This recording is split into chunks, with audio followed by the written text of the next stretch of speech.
And so he was over the new Black Panther Party in Detroit. He's covered Umar Johnson for 5+ years. He's interviewed Kim Ringold, aka the conscious stripper. He's been in the fight for black liberation for over 40+ years. And he has a radio show called Wake Up African People. Tonight, I would like everyone from the pull up team to welcome Dr. Truth. Dr. Truth, how you doing it this evening? How you doing, my brother? How you doing? And I'd like to send my salutations to all the people that's out there as well. Thank you so much for joining us tonight. Everyone in the chat is saying hello. I don't know if you can see the chat right now. Nah, I'm probably gonna say a little bit. This is new. This is the new type thing to me. When we was just doing YouTube, I didn't never have no video or nothing like that. And I would have got on the video tonight, but me and my lady, we old school, man. We were chilling, watching the movie and stuff. So I just knew I was supposed to do this thing with you last Sunday, but us older people get to chilling so much we forget. Man, But that's when you live the good life, when you ain't got to run around like a chicken with your head cut off, making money all day, every day. it's not a problem at all. Everyone has anticipated this interview, and so we are going to dive right in. And Yes, my so, brother. if you don't mind, when and where did you meet Umar Johnson? The first time I met Umar Johnson, well, I heard him on the radio, but then I met him in person at a funeral in Philadelphia, PA, of a longtime activist, used to be called Original Black Man. And he was like an older activist. He was like, when he died, I think he was like in his 70s, maybe 80s. But for some reason, the guy had took a liking to Umar from way back in the day because he seen something in him, you know. And I also have a friend named Justice that was also close to him. And Justice looked out for him when he was sick and old because he didn't really have no family members that came around to look after him. And he knew Umar. He knew Umar, and I didn't know Umar personally, but at the funeral, me and him got to talking. So I told him, no, I have a radio show and I hear you, speaking every now and then. And, I didn't see him in the UNIA. I didn't even know he was a member of the UNIA at that time, right? Well, he wasn't a member. He was kicked out, right? So what happened is I met him at the funeral, and then I went back to the UNIA, which I was a part of in Philadelphia. It's called the Universal Negro Improvement Association, the UNIA, and African Community Leagues. And the one I used to go to is in Philadelphia on Cecil B. Moore Avenue. It's called Division 121. Now, Umar belonged to that division long before I came there because Temple University is right next. I mean, you could throw a stone and hit Temple from the hall. So they say, the elders said, once I found out that Umar was a crook, when I told the elders about him, he said, well, he's a crook. And then I got mad at the elders. Believe me, I got mad at the elders because when we were younger, we was younger brothers, and we were trying to get in there and put our will into the place, but the elders were skeptical because they had been through all this before. Brothers just coming out of nowhere and want to be in leaders and all. So after a while, I figured it out. I was like, they right. You just can't let nobody come off no streets and try to be a leader. So this is what Umar did to them. He came off the streets. He was a pretty good speaker. And this guy broke up the hall. I mean, I'm talking about a hall that goes all the way back to the 50s, right? He broke this up, took some of the people with him. I think they said lasted maybe about a good 3 months till the people figured out that he was a criminal. And they left because they kicked Umar out over a building scam. I posted the letter, the manifesto he wrote against the old brothers. He deleted some of it. Now, later on, I'll get into what was the rest that was deleted, right? Okay. And he deleted some of his manifesto. I mean, it's insane. This guy was saying that old men in their 80s and 70s were having sex with white students out of temper just to make And yourself look good. I what mean, but year was this? this was back in like 2003, 2004. I got another brother. I wish I had him on the station right now. His name is Cimarron because he's been on my radio show a couple of times. He's like a historian like with you and I mean, he's a younger brother than me. This brother's a walking dictionary, a walking encyclopedia, Hmm. because he's been studying. There's a lot of young brothers out here, brother. When they get started, I got confidence that our people are going to be making some moves again. Because this young brothers out here, you don't hear them. They ain't begging for donations. They ain't doing anything. They working behind the scenes, working in the community, trying to do the best they can. But a lot of them are lone rangers. You know what I'm saying? But that's a good thing because they teaching the children. Because we always got to keep something going because it's oppressor, man. Our people become part of this thing, and Umar's part of it because you see the way he talk. Anybody Right. that's trying to live a conscious, what they call conscious. I don't like to use that word conscious community, but this is Hmm. what they calling it now. Anybody is trying to live this. This is just not no talking.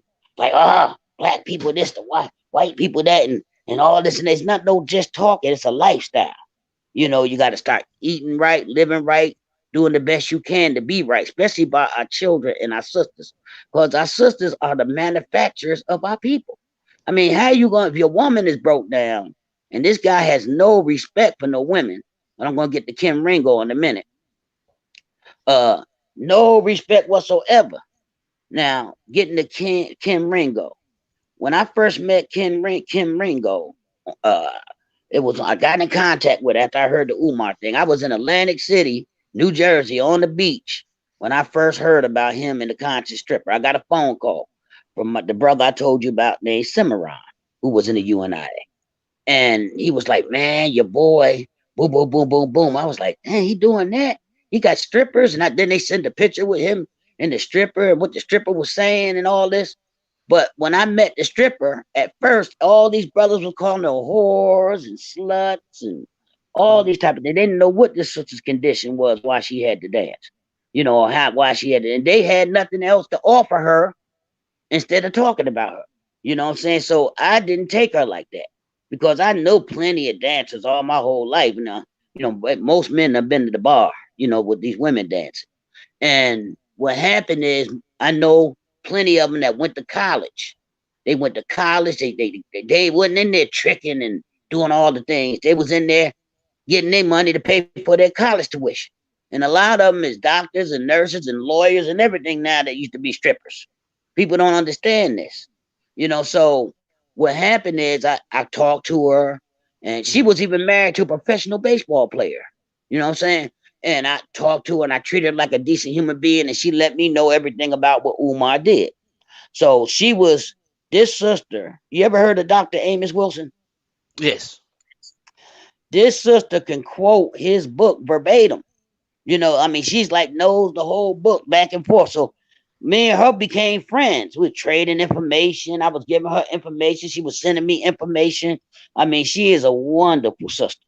And Umar, he's a sick man. Cause I mean, look, a man. I'm gonna say this. I mean, I'm not trying to be bad or say nothing to the sisters, but a man want a good looking sister with a nice shape. Even if you don't get that, with a nice shape and everything. And then this sister was brilliant on top of it. He could have took her out of this stuff, but Right.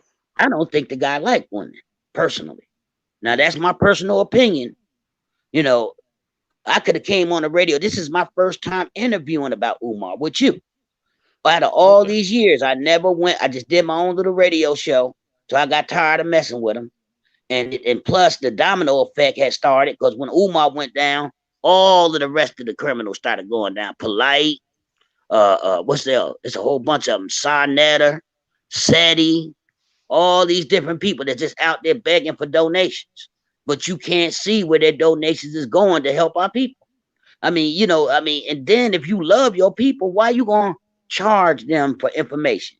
If you go to my YouTube channel, I've never monetized my YouTube channel because to me it's insane how I love my brother and I'm gonna pay him to lift him up or make him pay me to lift him up. My sister, Got you. my brother. To me, that's illogical. It's like you a hypocrite. when you say, okay, I'm gonna give you some knowledge, but you gotta pay me, you know?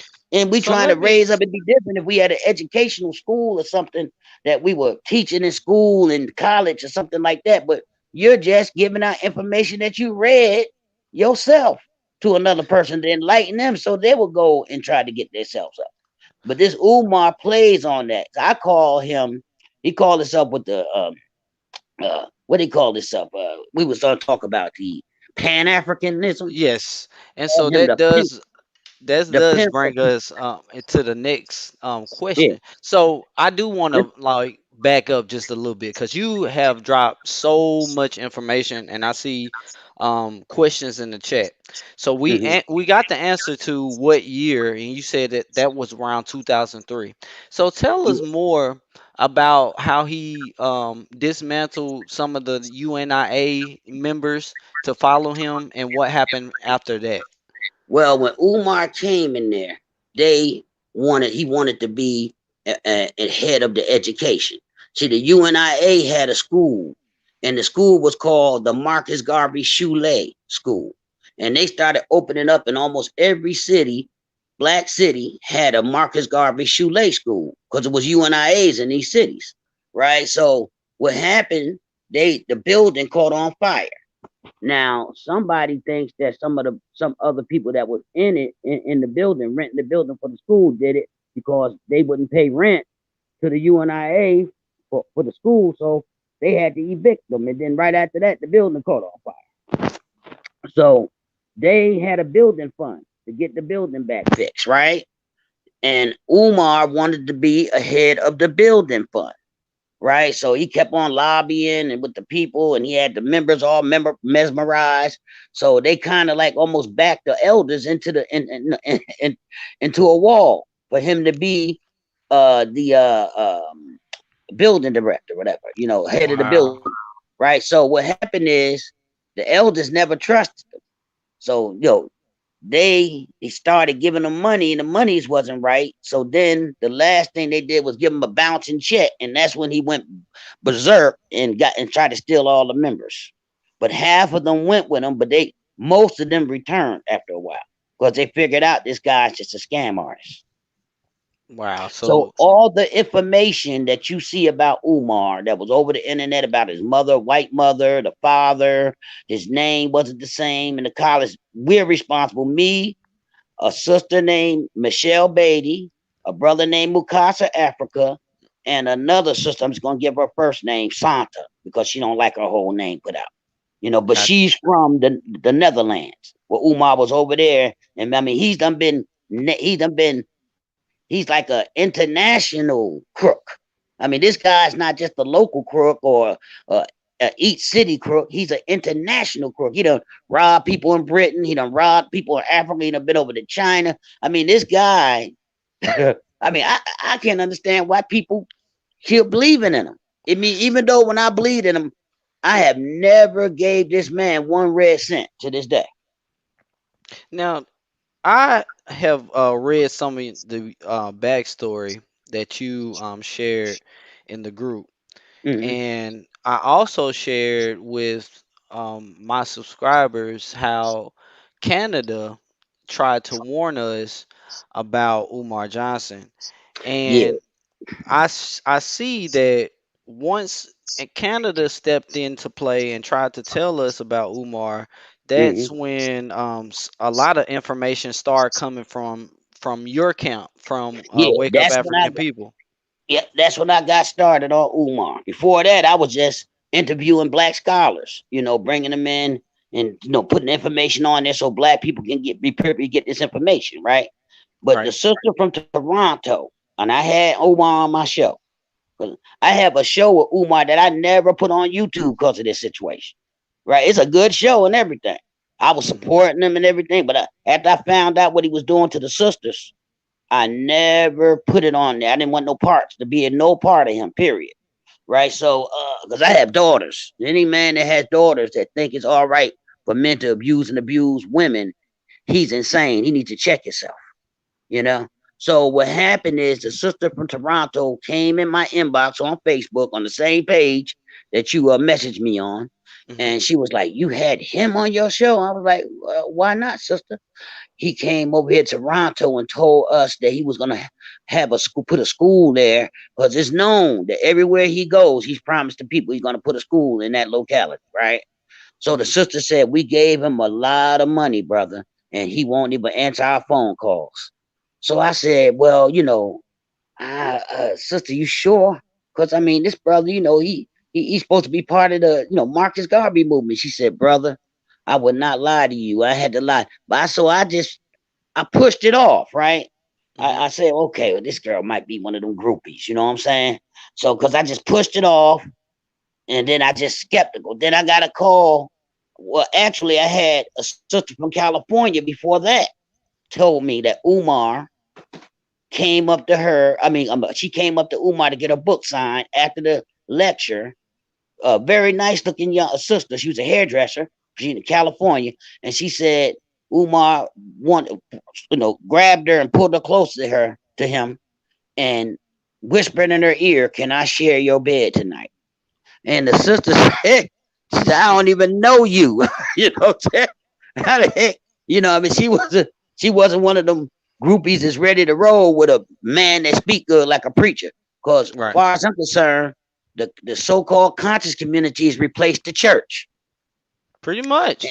And it just got a bunch of good speakers out there, and the people listening to it saying hallelujah, and some women are spreading their legs, and some dudes just doing some strange things. Because it's a lot of strange stuff going on, brother, that in the black nationalist movement. Because I'm a black nationalist.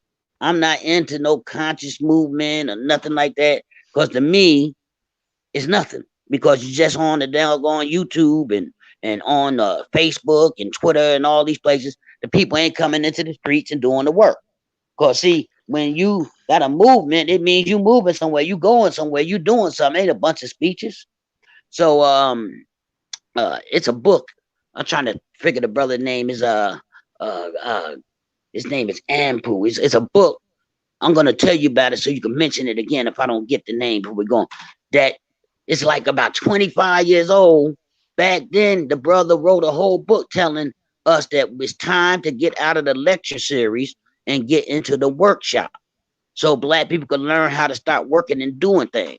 We still caught up in lectures and speeches, and cause see, from slavery, from the plantation, we was programmed with the it's a white dude that wrote this book called Charles Cocox Jones, How to Christianize a Negro. This is where they get the Willie Lynch letter thing from, right? But they don't say it. They don't say that. But this man wrote the book.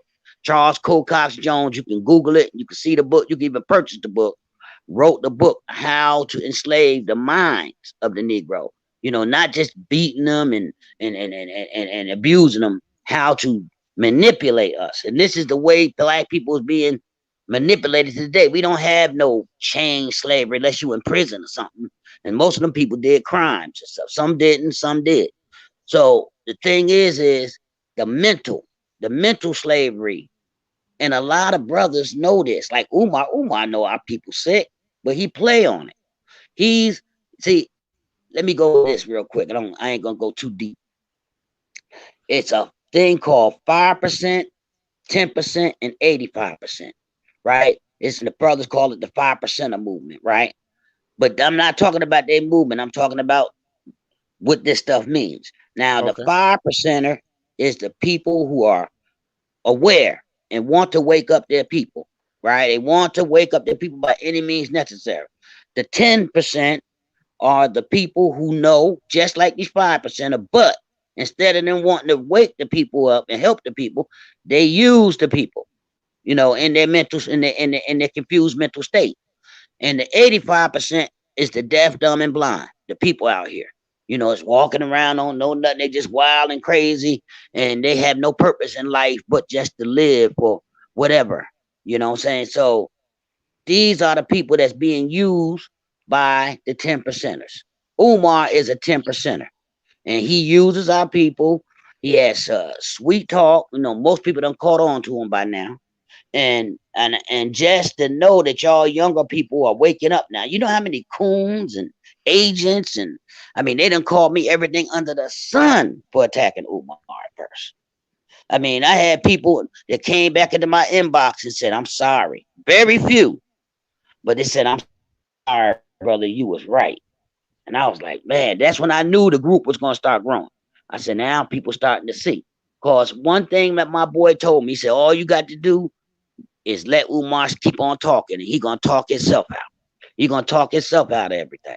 Because he's a narcissist and a crook.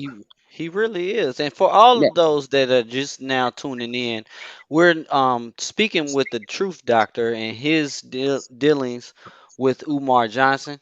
Make sure you like the show and you share the show. And so I do have another question when it comes to Umar Johnson. Let me go ahead and pull it up. So I see here that Umar Johnson, let me pull it back up. Give me 1 second.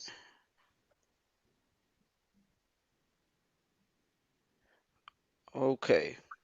So tell us about how Umar lied on the elders that were in their 60s and 70s, saying that Man, they were it, sleeping with people.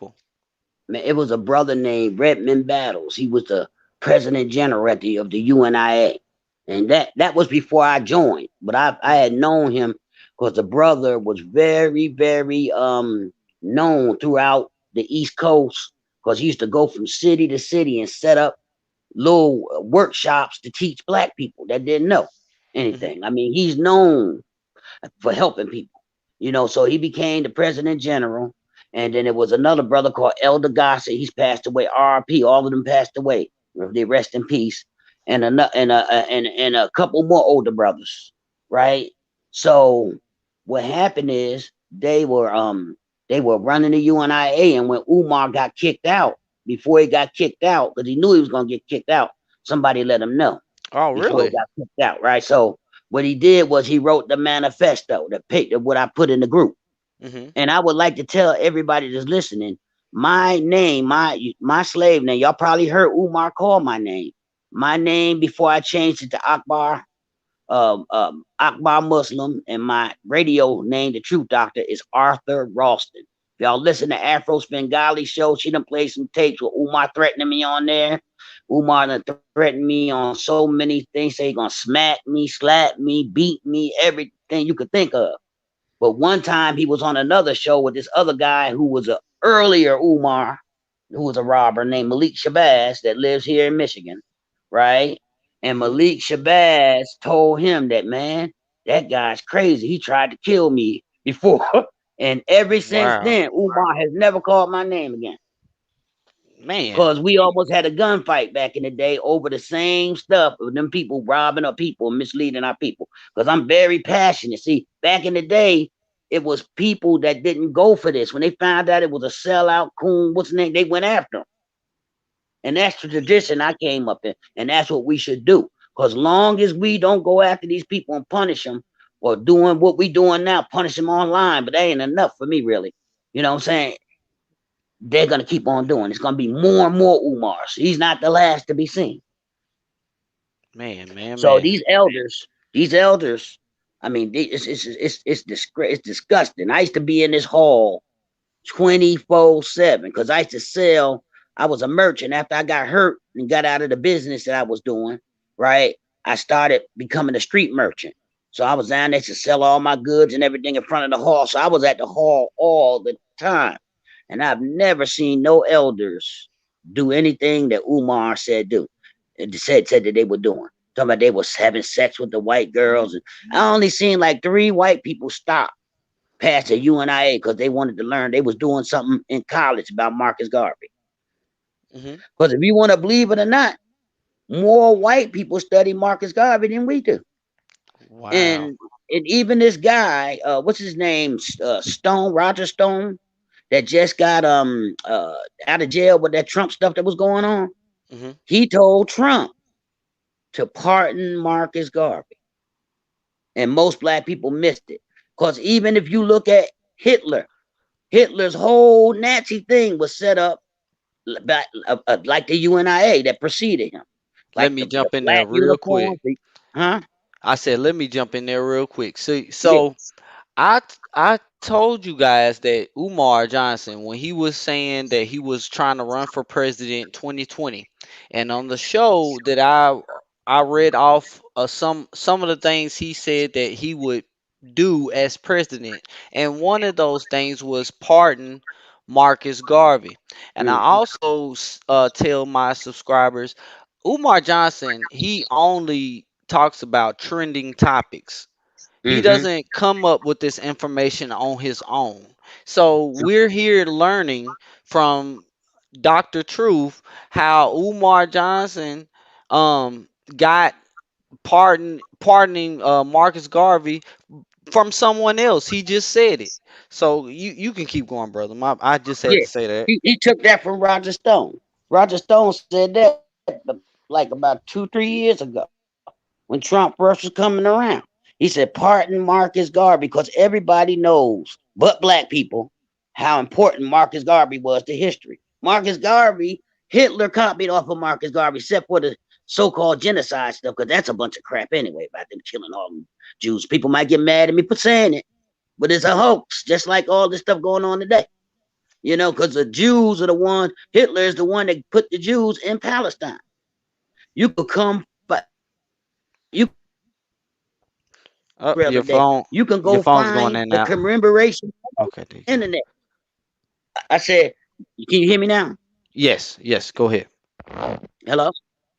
You Yes, can find the go ahead. commemoration coin. You could find a commemoration coin of the Nazis and the Jews online and see that they have the Jewish sign on the front and the Nazi sign on the black. Because the Nazis are the one who started settling the Jews in Palestine, what they call Israel today. So now, how's this man on one thing killing millions of them and then settling them over here in the other country? So, and if you could go back to the time, and I'm going to get off of this because it's going all the way out of the woods. But if you could go back to the time of the Emperor of Russia, the Mhm. Jews were saying the same thing that 6 million Jews died. It's in the New York Times, I think, in the 1904 issue.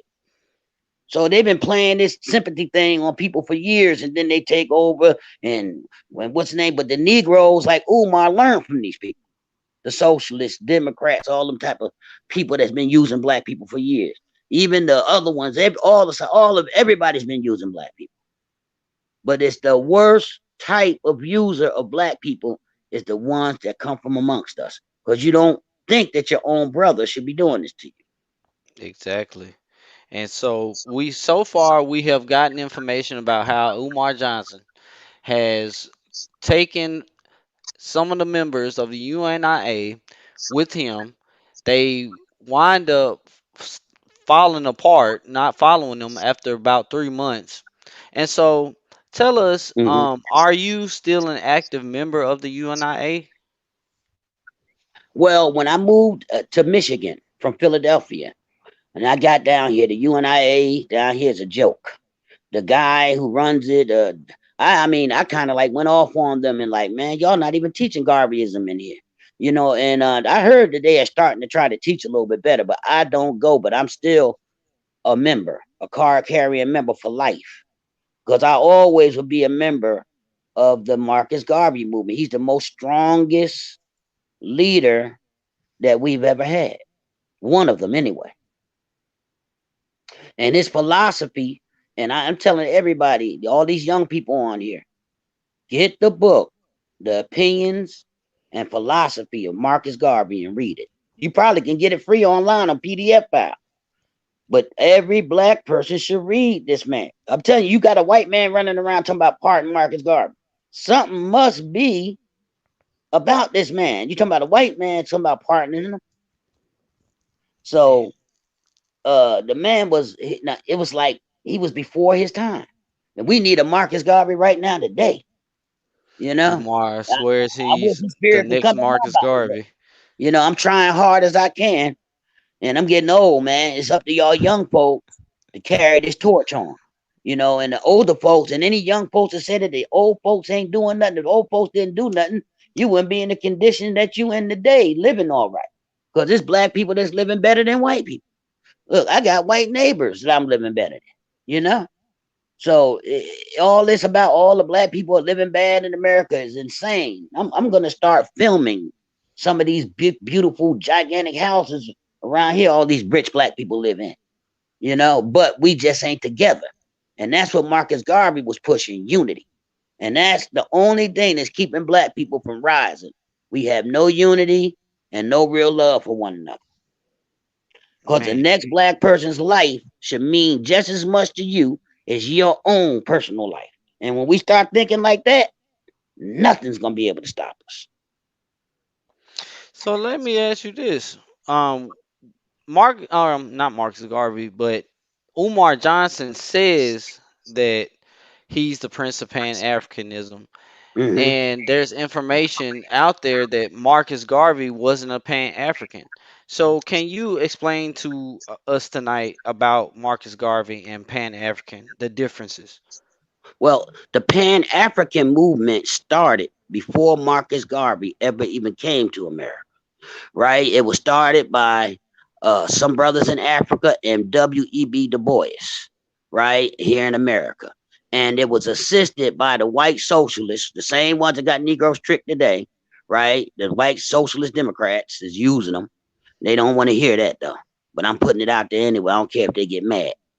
And a guy named Joel Spingard, who was the head of the NAACP, they give an award to him every year called the Spingard Award.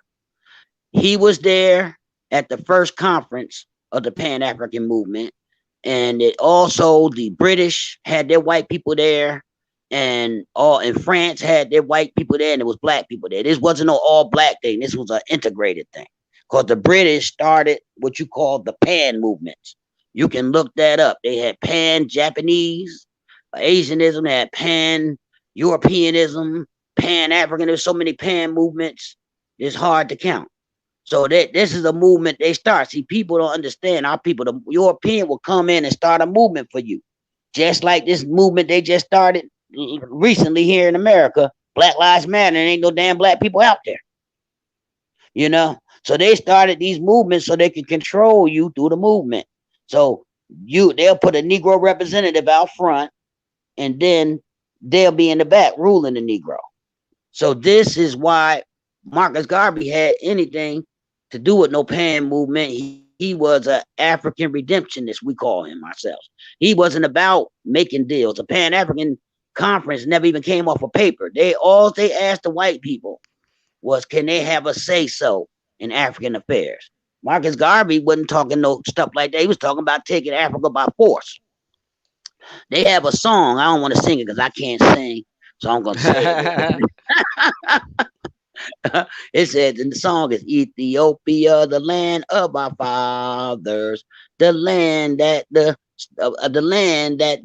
stars like to be. As the stars suddenly gather, our armies come marching to thee. We'll once in this fight be victorious. And it goes on and on. I forgot my head with that. But this song is talking about fighting, not getting on your knees, not lift every voice and sing. And because that song was also written to counter this song, the Ethiopian national anthem. You can look it up. It's in YouTube. You can hear it for yourself. Right, it's on YouTube. They got it. It's like old music on it, but you got to listen to the words. This is how our people were doing back in the day. They wasn't these sissies that's running around here now. Don't want to fight for the black woman. Don't want to protect the black woman.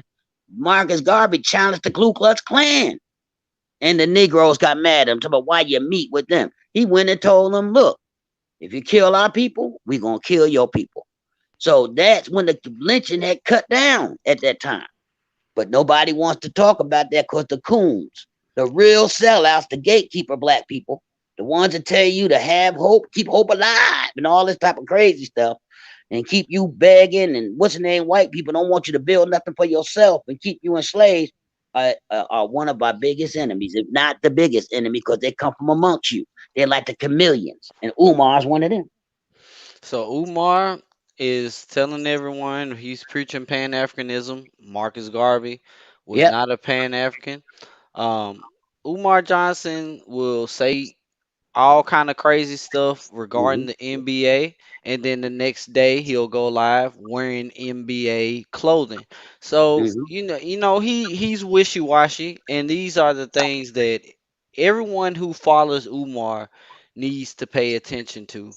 He's a How he, walking contradiction.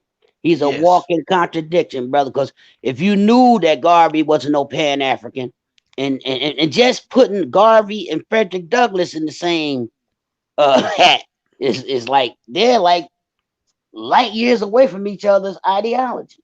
Because I hate to say it because I'm friends with his with Frederick Douglass' nephew, but I told him your uncle's a coon. He was a coon. He was living with that white woman, had the black woman across the hall, black wife across the hall with his children, brought the white woman in his house and slept there for 6 summers with the white woman while his black wife was across the hall. So tell me that ain't no coon. and And see, he was doing it back in the time where a Negro could get his head cut off. But that was his reward for delivering the Negro to his white masters. that is crazy. Again, everybody, we're talking to the Truth Doc or Dr. Truth, excuse me.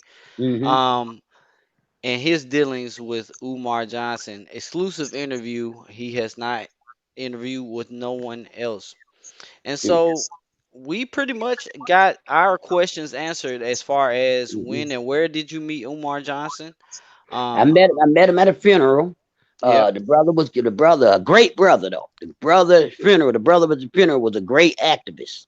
But Umar, when I first met him and I heard him speak, I kind of was took in too because I was like, he can be the representative of the UNIA because I never thought of myself as being no speaker or getting out there and do. I don't even want to be known like that because to me, you putting a target on your back once you step out there and say you the black leader. I don't think we need leaders. I think we need to have coalitions with each other and all of our worries and all of our things that we need done for us need to come from a body of people, not just one joker. Cause see, they got us into that with this religion, looking for a savior. But once that savior's knocked off, everybody go dead. But if you have a coalition of people, somebody gets knocked off by the enemy, you can still keep on rolling. So all this one messianic leader stuff needs to be abandoned by the people. Anybody running out there talking about they want to be a leader, this is Islam. Now I learned this when I was a Muslim, right? It says that anybody that tries to be the leader, don't pick them. Always pick the one who doesn't want to be the leader. If you want a leader, because most people that want to be leaders have an ulterior motive. And we all can agree that Umar Johnson wants to be the leader. And so, Yeah, if do you have any final words that you want to leave us with when it comes to keeping ourselves protected from following Umar Johnson? yeah. So I'm just saying, it's thousands of Umar Johnsons out there. You know, it's thousands. They always want money. Never give no money to nobody that you can't see what they doing. Like over the internet, anybody can show you a picture of a building, anything. They can show you a picture of a half-done house. I mean, Umar done been in so many abandoned buildings talking about this gonna be the school over the years. It's insane. I don't even know how anybody keep going for this guy with the school thing. And this last one is really a travesty. In there got people in there with mold. I mean, this whole place is a disaster area. That's why the school closed down because it's near the water and it's all dirty and everything. And they've been scamming this building for years. Before Umar got this building, it was already a scam. The people who got it before him were scammed out of their money. So this whole thing is a scam. And Umar probably hooked up with the person who was scamming the building. He probably called him, look, man, I got a school for you. We can work this together. Crooks work together. Because all of a sudden he popped up with this raggedy building in a hazard area. It's a hazmat problem in that area. Do you know any information about that area? Because I know you've been through Delaware in that area. Am I correct? No, I have, yeah, yeah. I'm from Philly. You got to go all the way through all that to get to Philly from here. But what I'm saying is, I never been to that building. Never. I've Okay. been to the town before, but I've never been to the building. Never. See, I'm all the way here in Michigan. I ain't been back to Philly since about 3 years ago. I went to visit, but I flew. I flew, so I came over every day. I didn't drive. But let me tell you, stay away, my young people, older people, whoever's on this line, because we are very excited people. We love to give money for a good speech. I mean, look at all these thousands of churches in our communities. I mean, the preacher get up there, spin around, and do a backflip off the pulpit. Negroes go so deep in their pockets and stuff, they put a hole in it to give them their money. So we got to stop doing this. Imagine how much money we wasted in these churches that could have built real institutions, real schools for our kids. I mean, jobs for our people. I mean, we should be running our own community. But everybody sees the black community as a cash cow because we are still insane from all the oppression and slavery and everything that our people been through. But you got to understand, it's damaged people raised us up, and damaged people raised them up. So we have been raised up by people that's been mentally damaged, that's never been mentally healed from all the things that have happened to them here in the hells of North America. And Umar is even one of them. He's sick because you can see the man is a mental case. He's a walking nutcase. I mean, who gets on there and starts screaming that they all the kids gonna have to die? You know, he gonna kill the youth. You know, he want to kill them because he don't understand how to try to save them. Most of these young brothers need a hug. They need some young older brothers to go to them and stop being in fear of these young brothers and go to them and talk to them. Now, you may not get them all. You may not even get one, but you're making an effort. It's better than sitting back watching your young people disintegrate because the older Negroes were not telling them the truth because they're too busy living their so-called fantasy lives. Where can we find your videos speaking of Umar Johnson and the shows that you used to do with Chief X and I believe Anti-Afro Singales? Where can Yeah. we find that information? Afro Bengali, she got her first crack at Umar was on my show. But me and her had differences of opinion on what she calls protected people. You know, and I don't support, even though I don't trash people that's into the homosexual lifestyle, but I don't support it no type of way. You know, I did agree with Umar on that. But Umar thinks that he can cure them, but it might be possible if for somebody to cure them or save them. But to me, after a man done touched his toes and let another man ravage him, Right. I don't think But there's no coming back from that, brother. You where know what I'm can we saying? find your information so we can see the videos? Oh, my videos are on Wake Up African People on YouTube.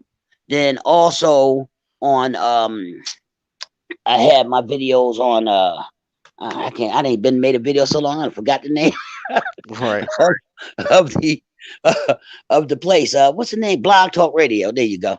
I have Blog Talk Radio staying Wake Up African People. I have a website called Wake Up African People at Wix, right? And then I have the Wake Up African People on YouTube. Then I have the Truth, Dr. Truth on YouTube also. That's two channels on YouTube. And then the other channel is on the other site I told you about. Okay. All Yeah. right.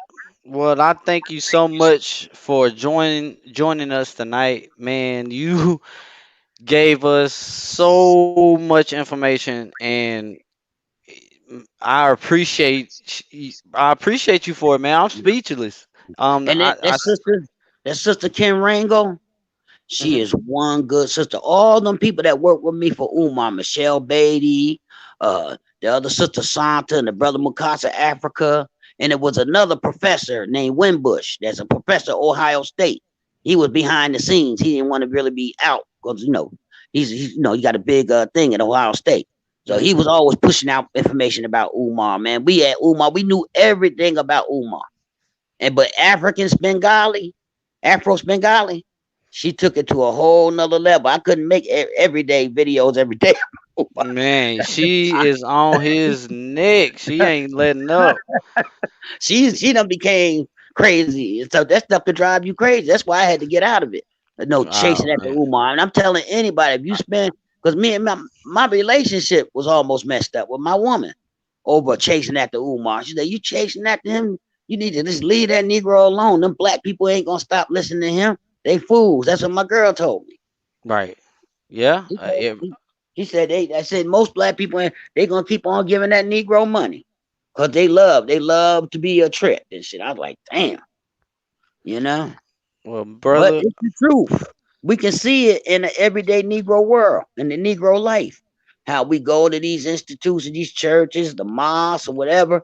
The Negro is too spiritual. Instead of trying to live inside, he loses spirituality to hide from the real world, from the physical world. He want to be all caught up in the spiritual stuff. But everybody passing the Negro race, you know, or the black race or whatever you want to call our names. You want to call us Moors. You want to call because we got too many hangups. Brother gonna tell me, we Moors and stuff. We ain't black. I said Moors. I said, bro, that means black. You know what I'm saying? In Right. another, you know what I'm saying? But it's another language. You know what I'm saying? But we all confused because people like Umar. People know Umar. A lot of the people that's doing Umar know Umar's a crook. They want to be like him. They want to be able to make money and do their people like that. You can see them all over the Facebook or all these other groups and stuff. They want to be. They're like high five at Umar, man. How you Are you still there, Arthur? You done faded out. Oh, I think we lost Mr. Dr. Truth. Let me go ahead and see. Are you still with us? All right, we have lost. Let's see. Are you still with us, Dr. Truth?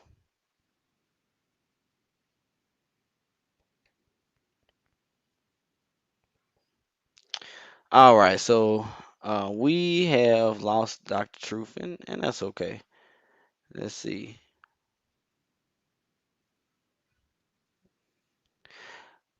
Man, that was a lot of information at one time. And I want you guys to know I'm allowing, those individuals that would like to speak um, their opinions.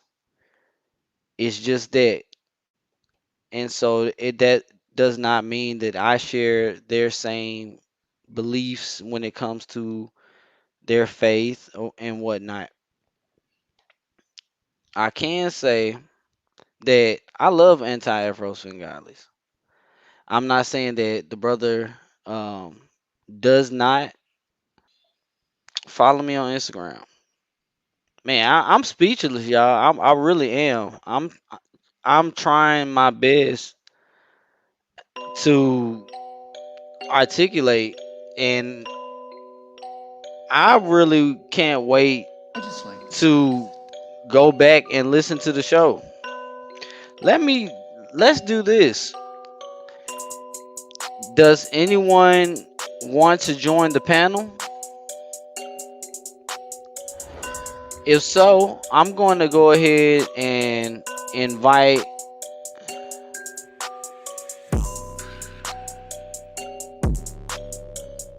Let me drop it in the chat.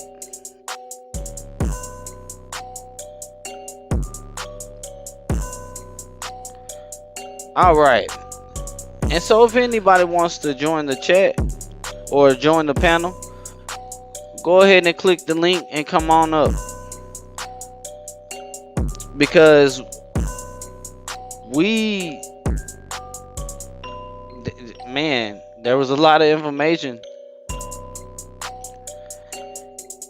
I'm gonna see if I can get the truth doctor back with us. Let me see real fast. Give me 1 second.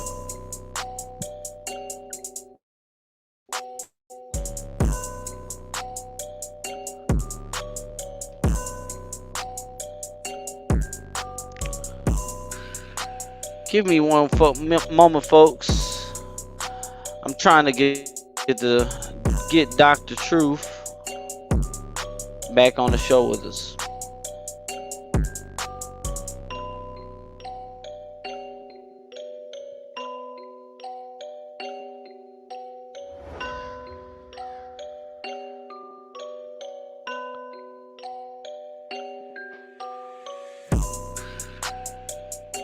All right, and so I just sent him some information. See if we can get him back onto the platform. And so we got some callers, and we're gonna get to you guys. I thank you so much for calling in. We're gonna get to your questions. I want my moderators, if you can, if there's anyone that wants to join the platform, go ahead and call in. Or if you want to just ask your question, drop it in the chat. I want my moderators to go ahead and get that information and make sure you tag me to the question or make sure it grabs my attention. Just give me 1 second. I see SC Young is on the line. Please continue to hold. I'm trying to get in contact with Dr. Truth, so give me 1 second.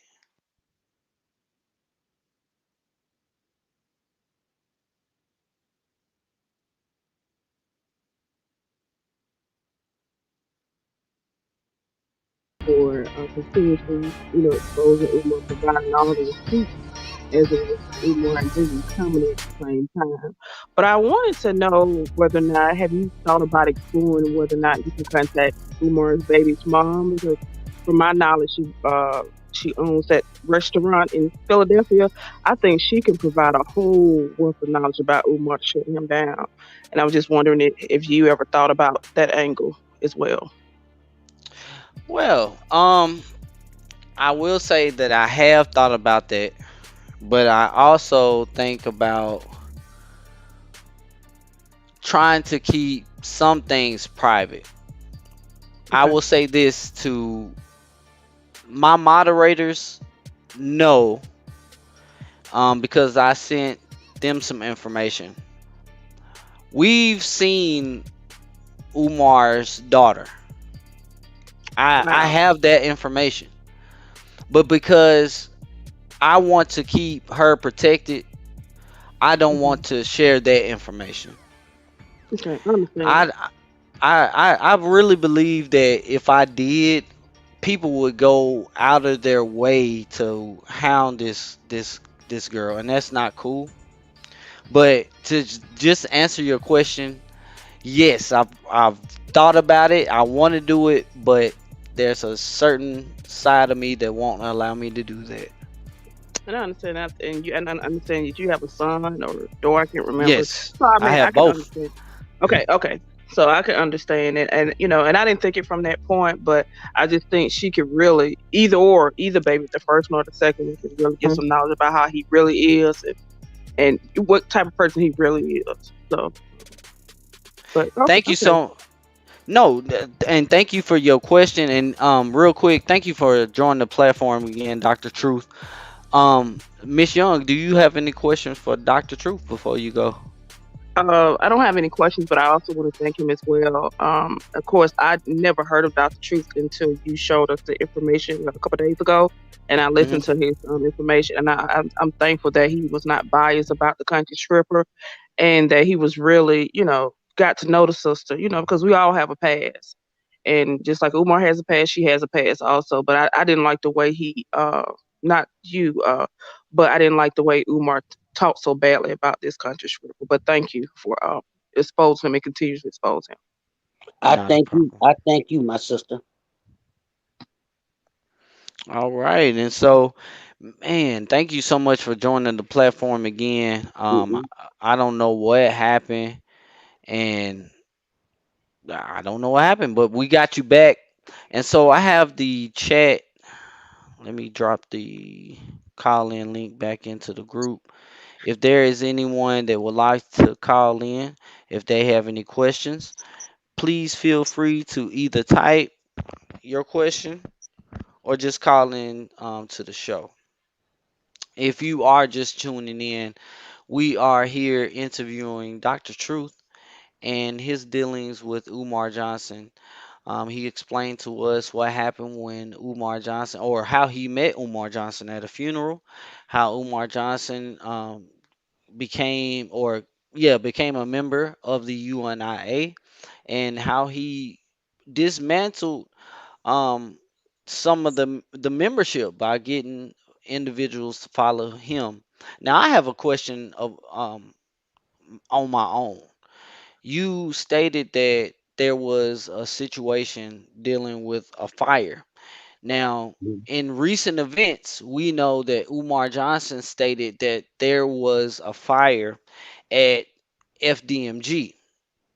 We know that there is an investigation taking place when it Mm. comes to this supposed fire.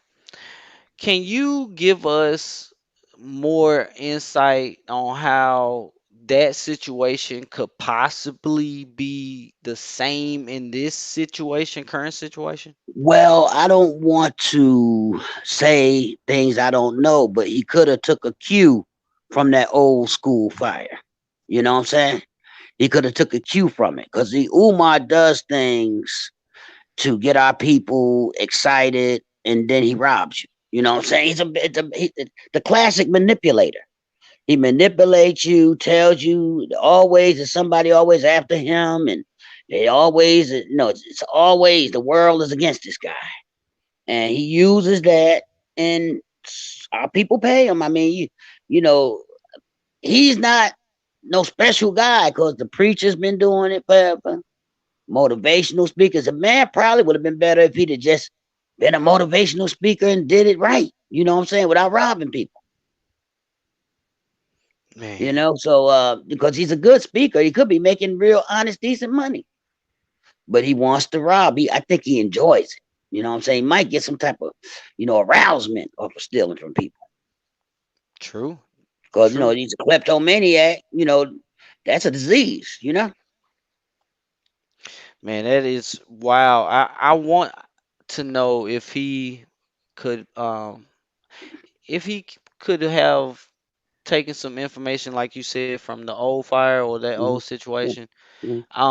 and try to apply it to this. See, when we start doing our research about Umar and his tactics, we start to see a pattern of repeated history. He's been doing these tricks for Mm-hmm. years. Yeah, And he so, learned from the criminals that was doing this stuff in the past. Because that's the word. This is the reason. The white supremacy is not the only reason that Negroes haven't been able to rise. It's mhm, been black people that are willing to steal and rob and cheat our people that's keeping us down. You know what I'm saying? So we always want to go out because see the black race, and this is my personal opinion, has using the white man keeping us down for a crutch nowadays. Instead of us coming together, if we come together, what's stopping us from coming together? What's stopping for me, you, or me and Umar, or me and any other black person to come together as one and let's do something that's going to benefit our people? I mean, that's the only thing that's lacking. I mean, it's not no science or no big science projects to figure out what's wrong. What's wrong is everybody else got unity and we don't. true. Yeah, I can agree to a Look, certain the point brother with that. shot you. They shot you, man. Your own brother. That's not supposed to happen. That's That's true. not supposed to happen unless you did something foul. You know what I'm saying? But the thing is when you go out the door, you ain't usually looking for no white man to kill you or nothing like that. It's usually somebody that look like you these days. And this is our biggest fight. And Umar, he ain't talking about that. The news ain't talking about that because they using Negroes. Everybody's using Negroes. And Malcolm X told us that the Negro is being used like a political football. The whites is using you, the blacks using you. You know what I'm saying? It's insane, and we got to wake up. Cause why? And somebody asks you for money. Well, why do you want my money? And you got to send me something to let me know. Because I have never paid not one dime over line to none of these people. Because I come up in what they call the poverty pimps eras, And where all the I money was showered down on. Huh? I said we have a question directly for you. Okay. And so, Black Anonymous says, "What does Mr. Ralston think we can ultimately do to stop Umar Johnson?" About 5 or 6 brothers got to dedicate themselves to to following him. And when they catch up with him, it was a sister called the Queen Mother Oh from man, we I'll show her video. he showed a video. Yes, she wants that man. She She was is going mad. after him, and see the brainwashed brothers in down there in Chicago was holding her back. But if she'd have got to him, I think she'd have whipped his behind because you could tell Umar ain't no warrior. Oh, soft chest. His chest softer than a marshmallow. So that's That's the first thing hilarious. I look at is a man's chest and his back. That's where all the strength is. And the back muscle in his chest. And that nigga got a bird chest for a big man. There You it know? is. Another And question for you too. Go uh ahead. No, go ahead. yeah. So I lost my train of thought. You go ahead. Okay. So look around wants to know how was Umar's family dynamic back then? Well, we don't know about Umar's family verbatim because we was hanging out or knowing them like that. But all we did was research and find Umar's father, who was a serviceman, his natural born mother, who was a black lady, and she was smart, and she was an athlete. She was an athlete, and the father's new white wife. And that's the reason why they say that Umar doesn't deal with the father because the father married the white woman. Now, Hmm. we had a guy who claimed he was Umar's brother that came in the group, and he was saying some bad things, like his mother's the first person, that man that ever hit his mother was Umar, her own son, because his That mother died a long time ago. I forget the date. We had the dates and everything. If you go back in that group, it's so much information in my group and another group called Umar Johnson is a fraud, and hmm a little bit of stuff in the group called Fraud Busters on YouTube, on Facebook. Because we're trying to get everybody we can in these groups and letting them know. Because black people, we got to come together because we can't just keep throwing our money down the drain. Because money is a source of power, not the ultimate power, but you can get to the ultimate power if you got money. Keep on building up, and we ain't building nothing. Look at all these people. I live in Michigan. The Arabs own a lot of stuff down here, man. Detroit, all around, even in the white neighborhoods, the Arabs own the stores. So all this stuff is just in the black neighborhood is not true. Whoever signed the deal to bring all these immigrants or so-called immigrants over here and everything, I don't know what the hell they were thinking. Cause I mean, it's insane, man. You can't even basically find a store. Say you drink alcohol. It's no black alcohol stores, and black people drink up 99% of the liquor down here because they're the largest amount of people. There's no, it's they got black restaurants, they got many churches, so many churches you can't even count. But black people are not together. Now, what if we were together and that little bit of stuff we had? We can get more stuff and build and live a beautiful quality life and hire our own people. And this is what the Arabs do. They'll come, you barely see a black person working for them. They hire all their own people and put them to work. But we can't seem to fathom this type of thinking. I don't know if it's from slavery. I don't know if it's from the white man taught you was an individual, because you ain't nobody no individual. We all down here together. You know what I'm saying? We all breathing the same air. you know, drinking the same waters from the same, sources all over the, because all this stuff is one source. We in one big soup bowl, and we ain't sticking together like the other parts of the soup is sticking together. So all the message I want to give, not just about no Umar, because he's insignificant. The biggest thing is telling our people, using this platform for me tonight, is telling our people that we got to come together. Like Malcolm X said, by any means necessary. Give up all your uh, uh, inner crazy thoughts and stuff, and knowing that this is for the survival of our people. And Umar really don't talk about the right issues in our community. Now he was talking about the feminization of the young black male. He gave up on that because everybody know that he stole that from another author called Jawanta Kajufu book. But when I started putting that information out, he started getting away from that book that he wrote in the book. Because I remember he gave me like about two of the books, and I gave them away. I never even read the books. So I tell you, man, we got to get away from these internet speakers. First of all, black people got to look in their community and start doing something. Don't come home and just get on the internet all damn night. What can you do in your community to make it better? And to get Umar, let me finish on that. He's got to be a group of brothers, just like the Queen's sister.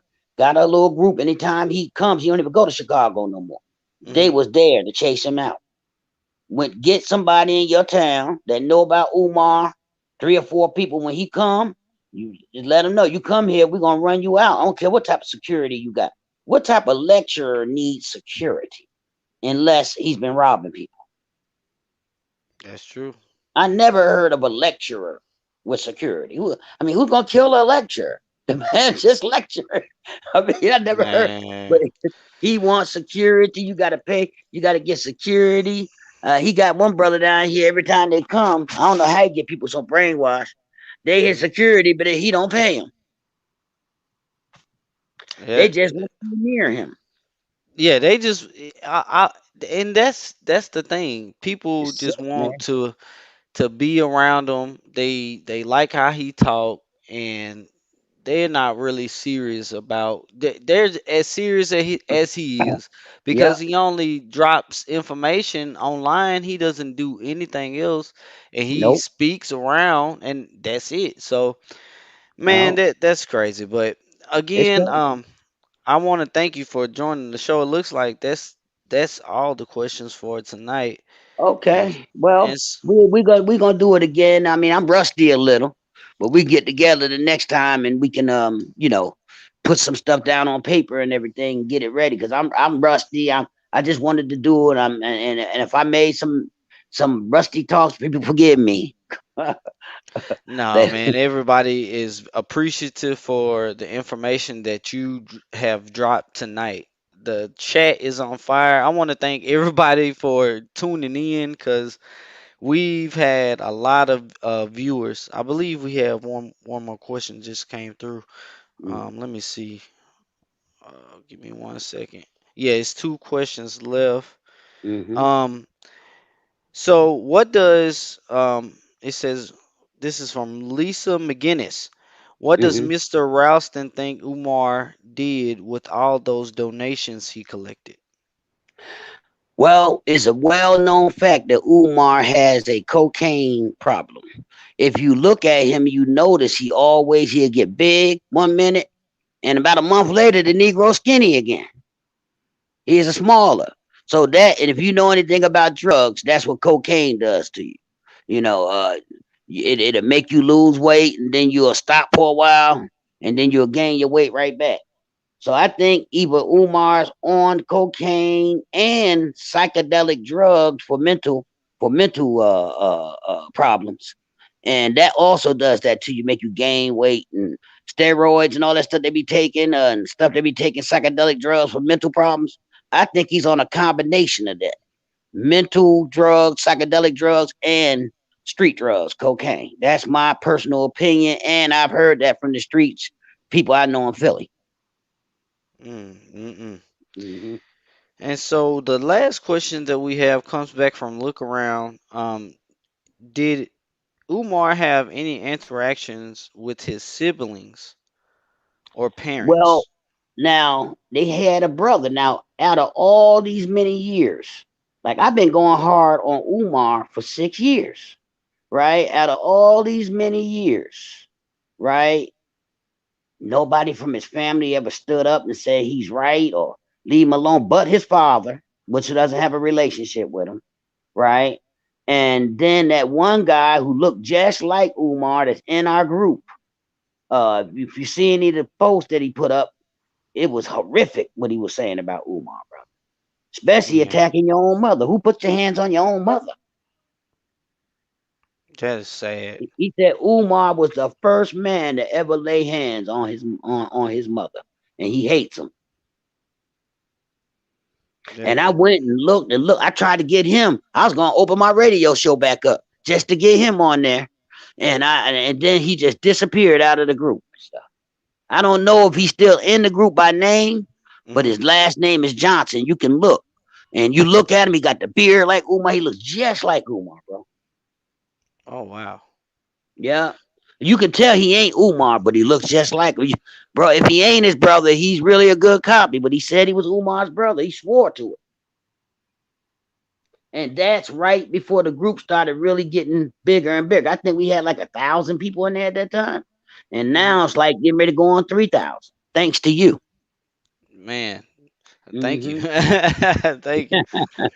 And Well, I want to commend you also, cause I never thought about the fire back in the day and the fire and this new fire. Cause I really ain't been following all my fire thing, but I heard about it.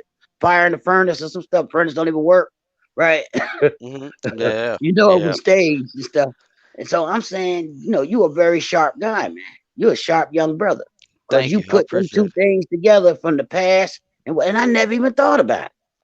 That's probably where he got the idea from the past. Or he could have been the one who started the fire in the past. Who Man, knows? I'm man, telling you, man. if I knew who started the fire in the past, I probably would have shot him. You know what I'm saying? But the Wow. thing man, I'm telling you, bro. I'm a black nationalist. The black nationalist movement. When I grew up, the brothers carried guns. They policed the community. They fed the community.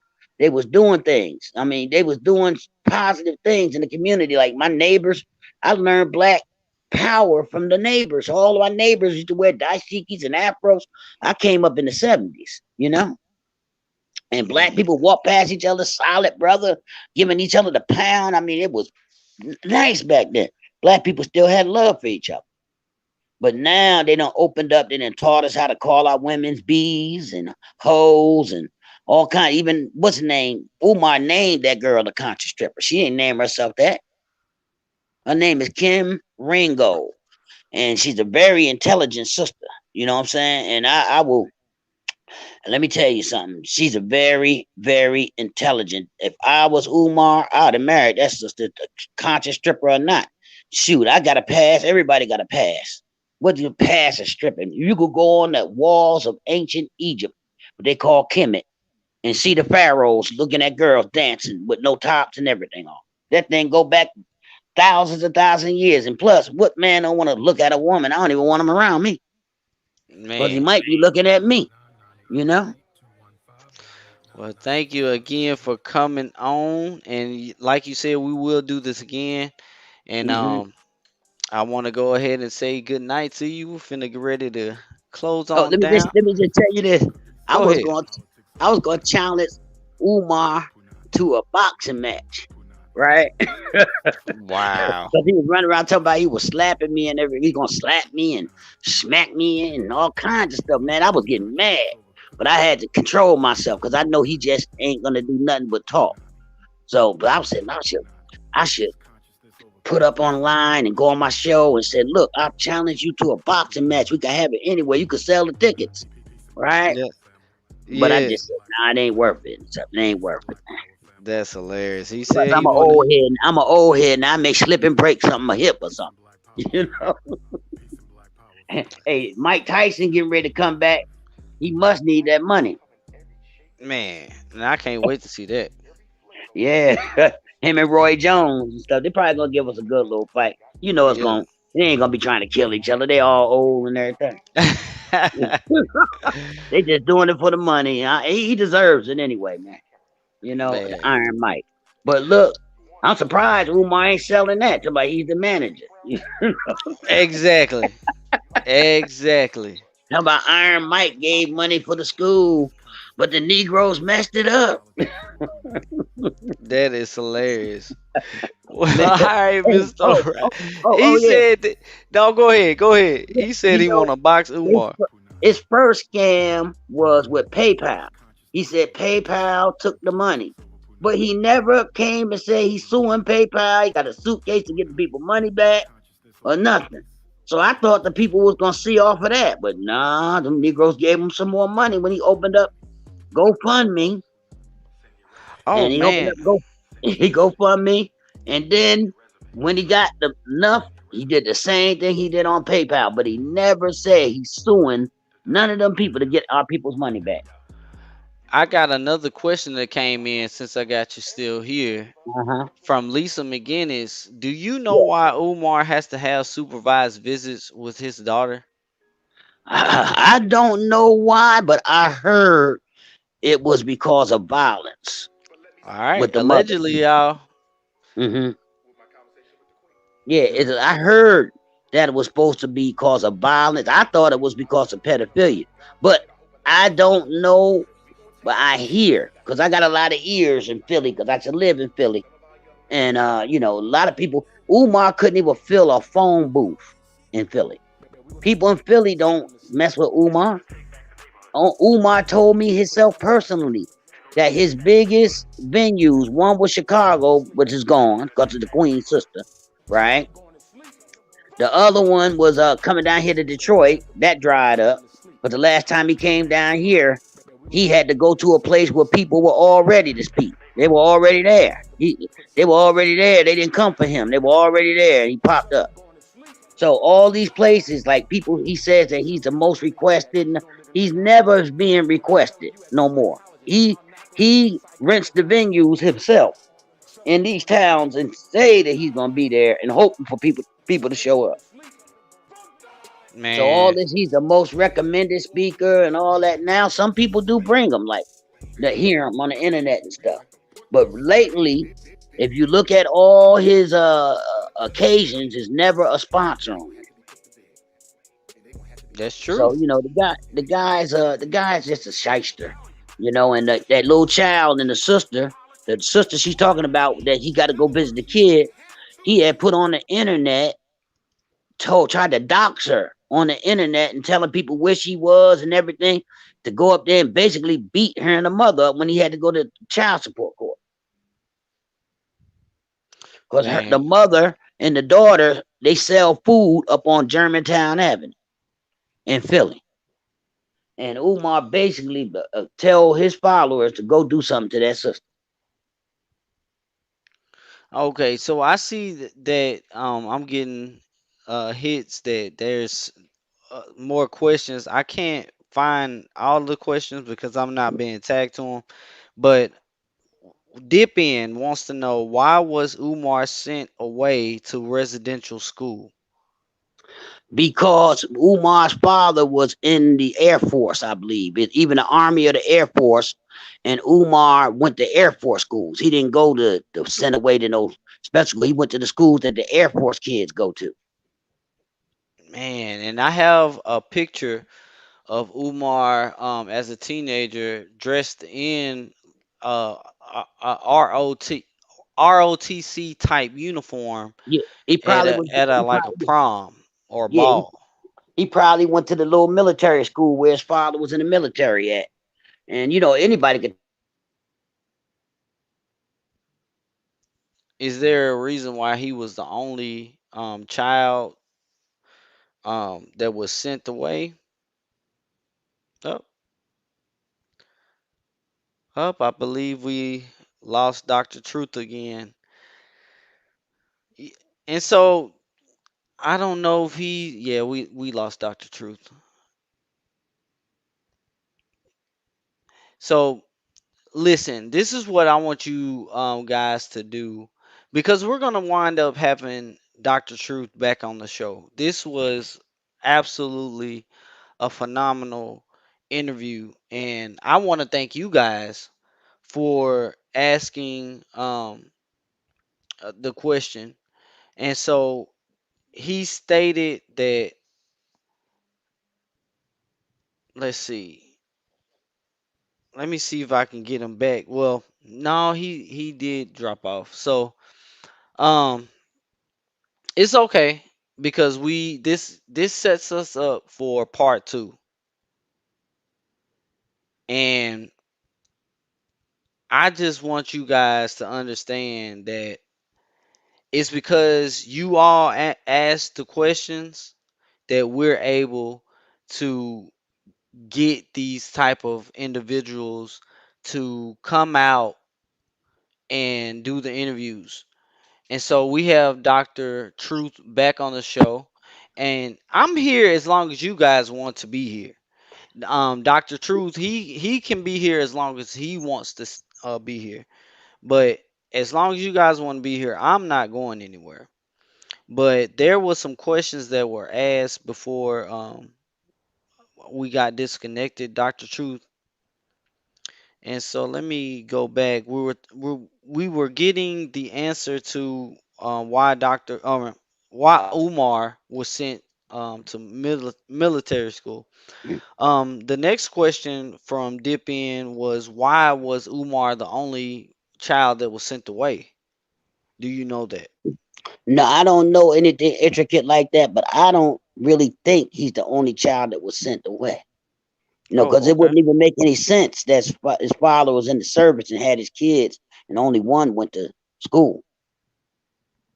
Because the military kids go to different schools and when you're in the military. You know what I'm saying? I don't even think they go to the public schools. I don't know about down south, but usually the military base got schools and stuff for kids.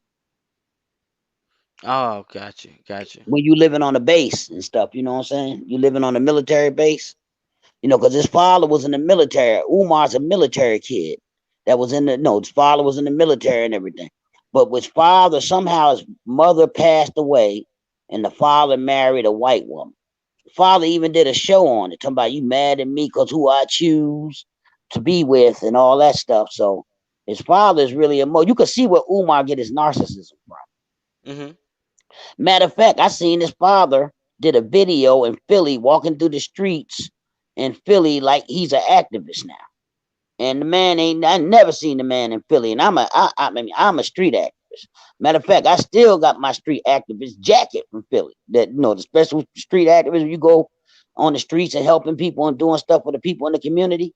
See, that's the real type of activist. The activists that do all this talking, all on the radio and all want to have lectures and stuff. That's not no activist. A real activist is the brothers and sisters that's out there pounding the pavement in the community trying to make it better. Maybe they may be teaching some children. Maybe they came back from college and giving some of their time to community because that's how it used to be back in the day. When brothers and sisters finish college, they usually come and help in the community to educate some of the children and stuff. Maybe they may get government grants or whatever, and they would stay and do stuff in the community. And that's what we need back. We lacking them because the people that's in the streets now in the communities, they all they want is to get money, grant money, and then when they get the grant money, they mess it up, and then when time the government comes to reassess them and what they do that when they look over your books to see if you've been spending right, what they call that again when the government come in. Audit. Yeah, audit. When they come to audit them and things ain't right, they don't give them money no more. But instead of the Negroes telling the truth to the community, they said the white man shut us down. The white man shut us down. You know how much money the whites gave blacks from the 70s up to now Man. in grant money? Yeah. We could have Question. built all kinds of stuff. But the Negroes who got the grant money spend it. That's why they call them poverty pimps.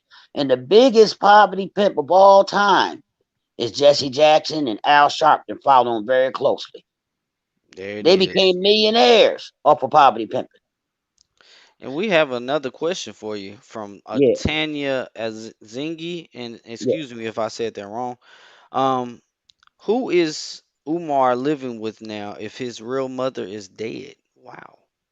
Well, Umar was the address that Umar was living in at one time was the same address of the white stepmother. But then I had Umar's newest address. But I'm not gonna say it over line because I don't want nobody to go kill him and then I get charged for doxing Thank you. him. You know what I'm saying? Thank you. Thank you. But he got evicted from that place. I even had a picture. I went on Google's Earth and took pictures of the house and everything. I was gonna go up there and whip his behind, right? But Man.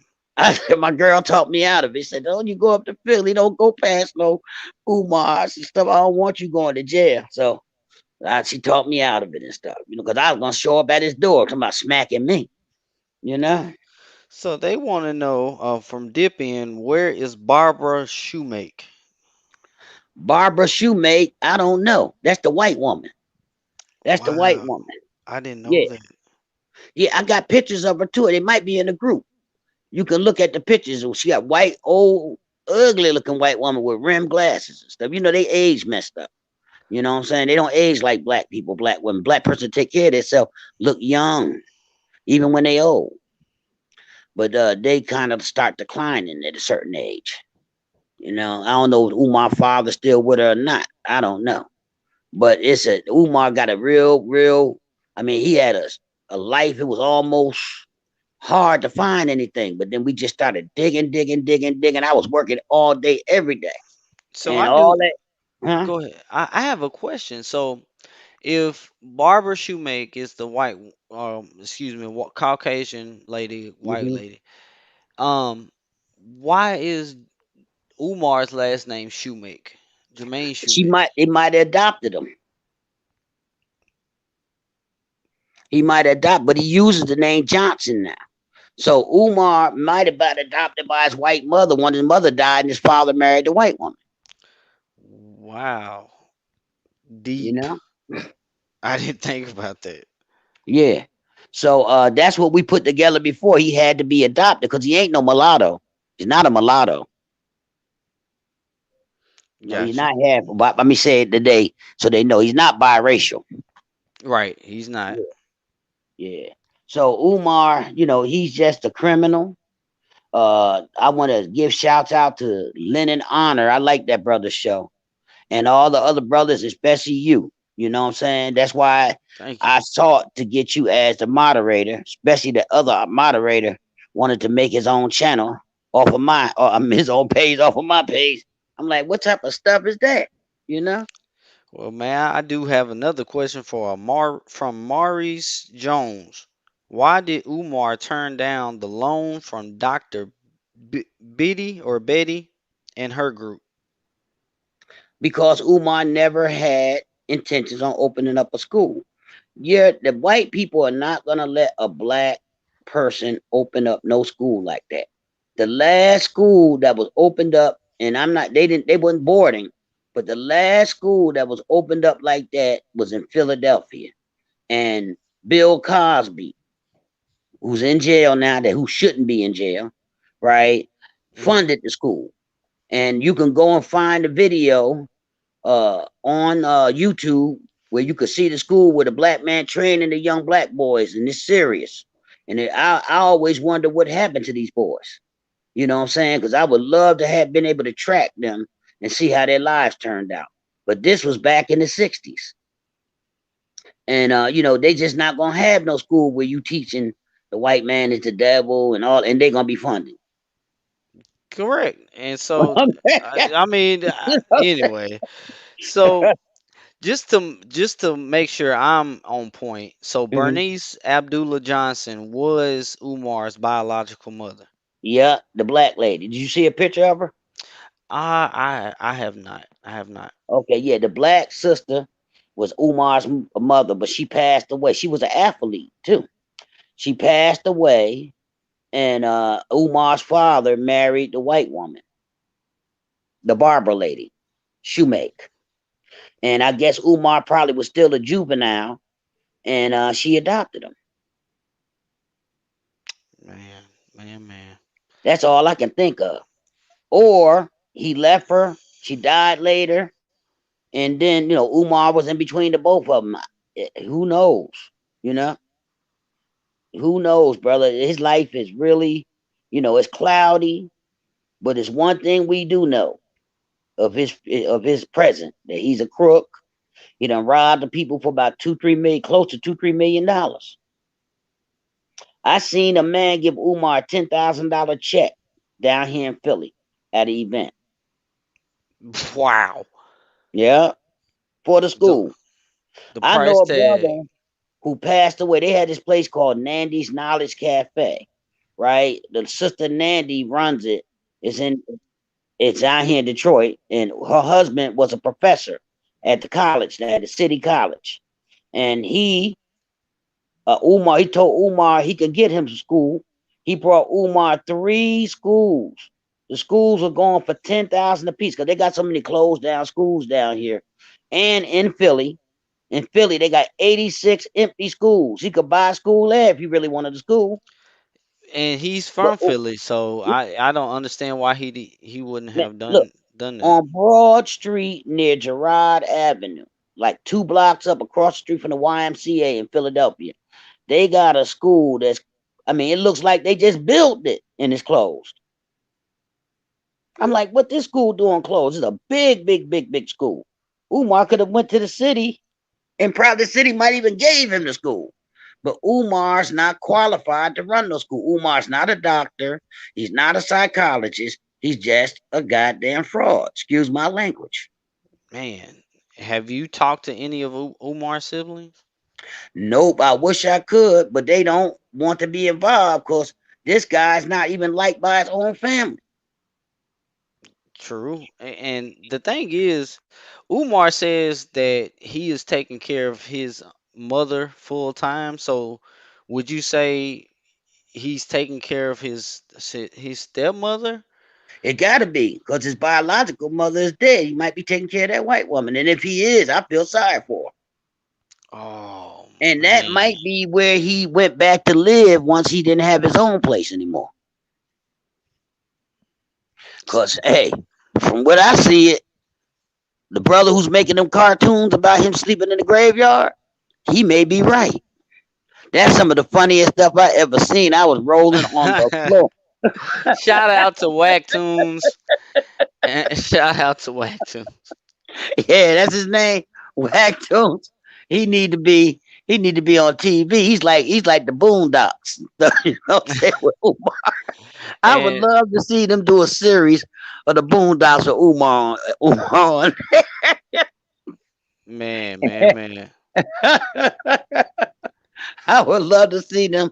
I would love to see them do him on the Boondocks, man. Like Thug. What's it called? What that dude called? Thuglicious. Oh yeah, man. That's hilarious stuff. That is hilarious. Let me ask you He- this. uh, Would you think Umar can pass a background check? Hell no. Umar got fired from this school called what's the name? Was it Sancor or Sankofa? Sankofa? Yeah, in Philly, because the people found out. Now this is where the brother Mukasim Africa come in at. Brother Mukasim Africa was running the school, and he wrote all the curriculars for the Afrocentric schools in Philadelphia, probably in America, right? The African Center schools, right? So they hired him. I mean, the guy had his documents and everything all made up and everything, and it come to find out that he wasn't real, and they sued the school, and the school's not even. I don't even think it's open anymore. And so, do you guys remember if you go back into the live streams?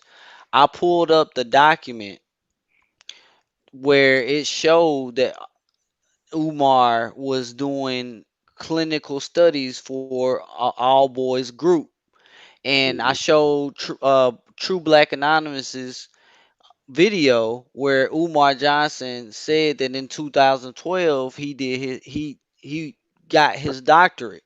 So at the time he was working at the school as a school psychologist, he didn't have his license, y'all. Mm-mm.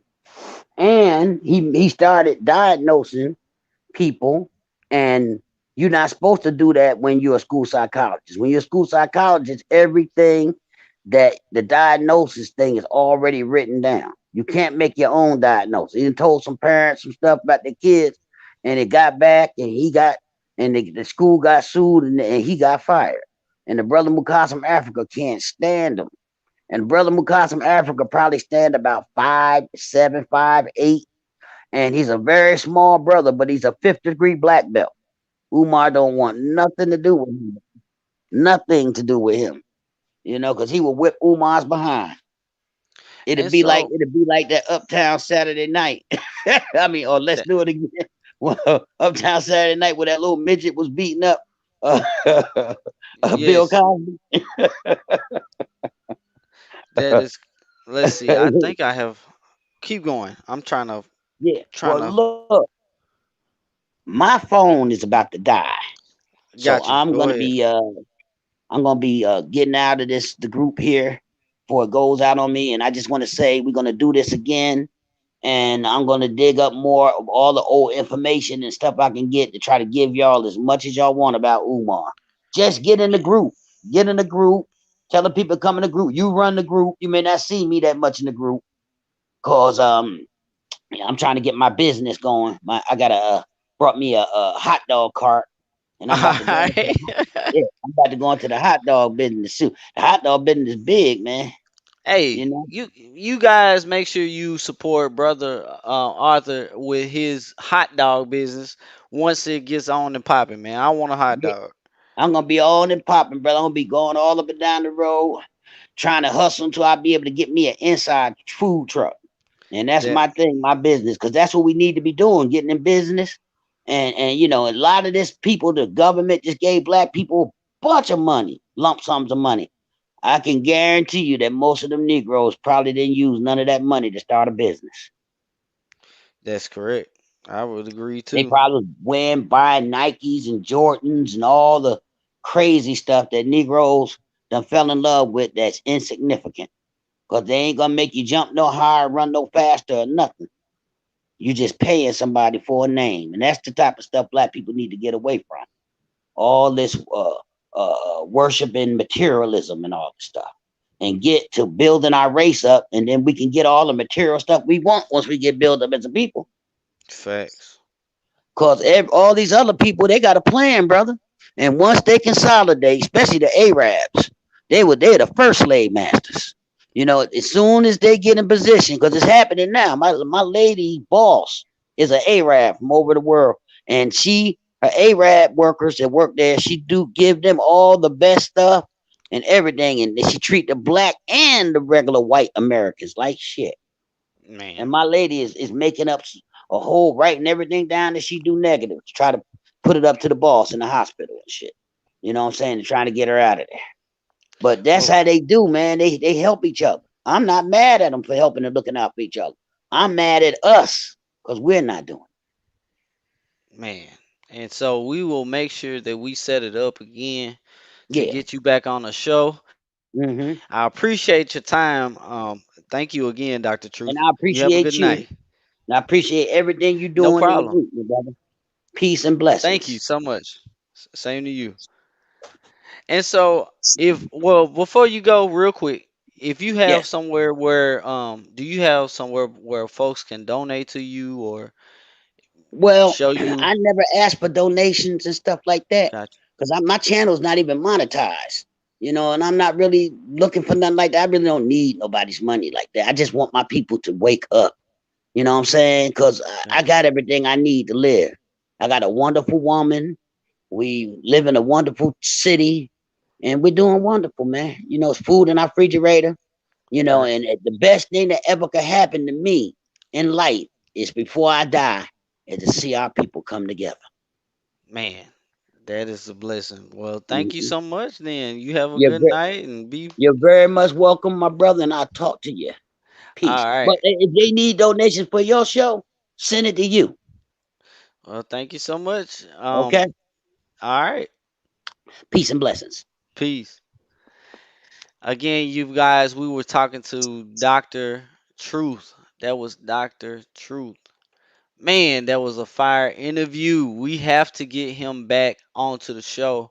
And like I told you guys, If you want to donate to the King Kong Crazy channel, the Cash App is money sign King Kong Crazy. If you feel generous, go ahead and hit the Cash App. Whether you donate or not, I'm still going to bang on Umar Johnson. And so, as a additional treat for everyone joining in on the show, we have reached the a mile marker of 500 subscribers. So I want to thank you all, thank you all, thank you all. Um, I'm going to bring onto the screen some information. And shout out to everybody joining the chat. I want to thank you so much for tuning in, joining the show.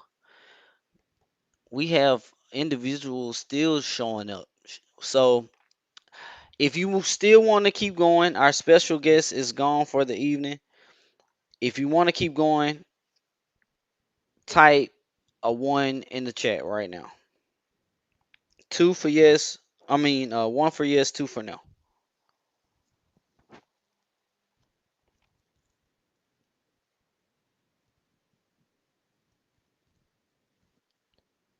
If you want to keep going, type one for yes, two for no. If you feel generous, you would like to donate, money sign King Kong Crazy. Money sign King Kong Crazy. All right. I'm seeing ones pop up in the chat. Ones are popping up in the chat. So here we go.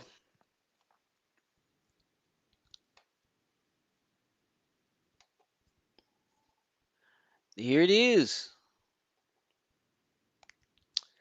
Here it is, ladies and gentlemen. Make sure you get your libations. Go ahead and grab your libations because we are about to read Umar Johnson's resignation letter. And so here it is.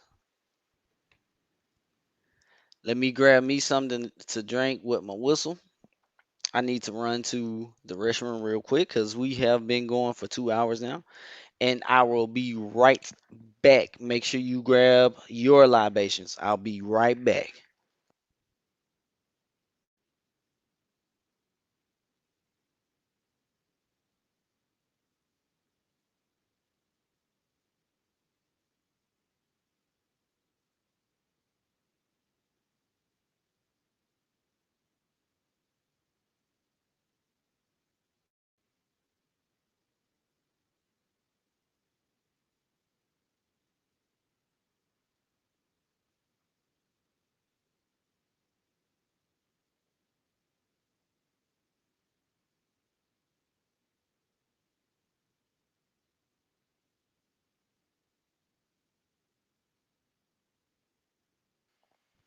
We are going to read Umar Johnson's um, resignation letter from the UNIA. We're about to pull that up and see what this man was talking about. So let me go ahead and get that pulled up, get that loaded back up for us. 1 second. And while I get this loaded up, who is this dude? Can somebody please tell me who is dude, man? Why do we see random folks sweeping outside right now? I don't understand. As I load this up, I'm gonna keep him on the screen because I want somebody to tell me, is that Larry? Is that Chef? Who is this dude, man? Who sweeps abandoned sidewalk? I don't understand. All right, let's get him off the screen, man. We don't know who he is. All right, so we have here Umar Johnson's resignation letter. Do, do, do. Let's go ahead and dive in. Minister of Education resigns, says secret campaign against him and plotting of parent body members. Hope you got your libations. Hit the like button. Make sure you subscribe. Greetings, family. I hope this email finds you all in the best of health and enjoying these final weeks of the summer season. As for me, I'm still dreaming about the blessed tour that I just returned from my 11 days ago. I hope to have my pictures fall all to see at the upcoming convention. There will be over 1,400. There will be over 1,400. There will be over 1,400. And I'm actively trying to find a couple of photo albums large enough to accommodate the pictures. I now see why everyone goes digital. Now, I will get back to the purpose of this email. Nearly 1 year ago, I was asked by the Honorable President General Redmond Battle to assume the post of Minister of Education. I didn't ask for the position, but gladly accepted it as an opportunity to help contribute to the uplift of our race on a more direct and universal scale. However, however, however, since my appointment, I've had to face some shocking realities. Chief among which was the fact that my position was supposed to be primarily ceremonial and symbolic, with me doing only what asked when extremely necessary.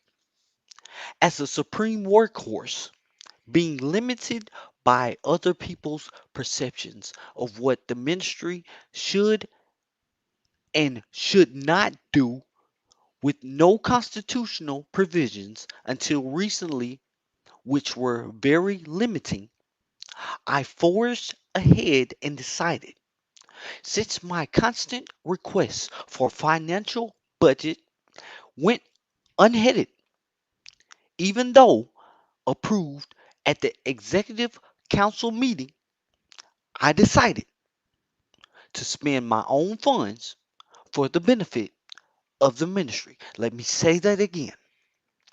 I decided to spend my own funds for the benefit of the ministry. Let me say it again. I decided to spend my own funds for the benefit of the ministry, the race, and the UNIA ACL. Although I have been a member of the great association for 8 years, I have never been reimbursed or subsidized for a single cent that I have spent on behalf of the UNIA ACL, locally, nationally, or internationally.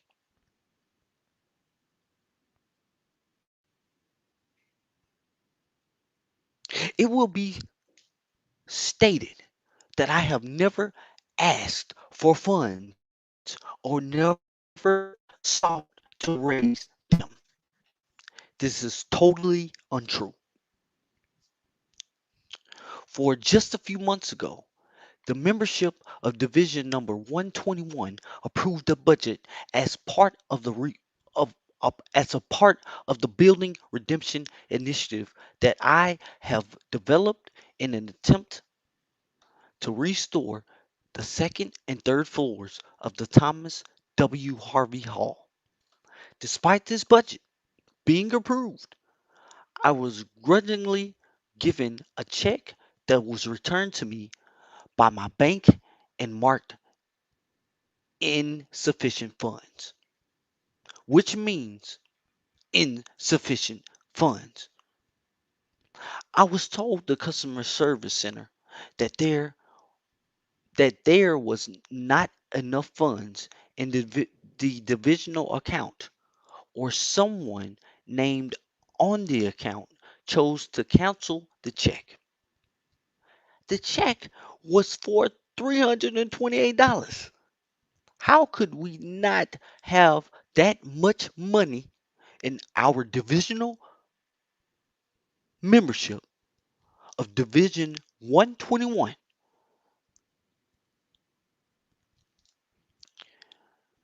How could we not have that much money in our divisional coffers is beyond me, as this was not the first act of treachery that I faced during my sojourn with Division 121. I have decided to write a letter to the membership of Division 121 expressing my concerns regarding the treatment and dishonesty that I have been receiving ever since I was elected third vice president several years ago. Incidentally, this sabotage increased when I was recently elected first vice president, receiving each and every vote. I said, each and every vote. I said, each and every vote from the membership, save to the nominee and the nominator. Anyhow, before presenting my letter to the body, I went to the President General to conference with him about my intentions. This took place several months ago before elections. He told me I could not reveal the letter at the business meeting because I did not have his blessing. I told him I did like the fact that he doesn't support my work and that he assassinates my character before other members of the division.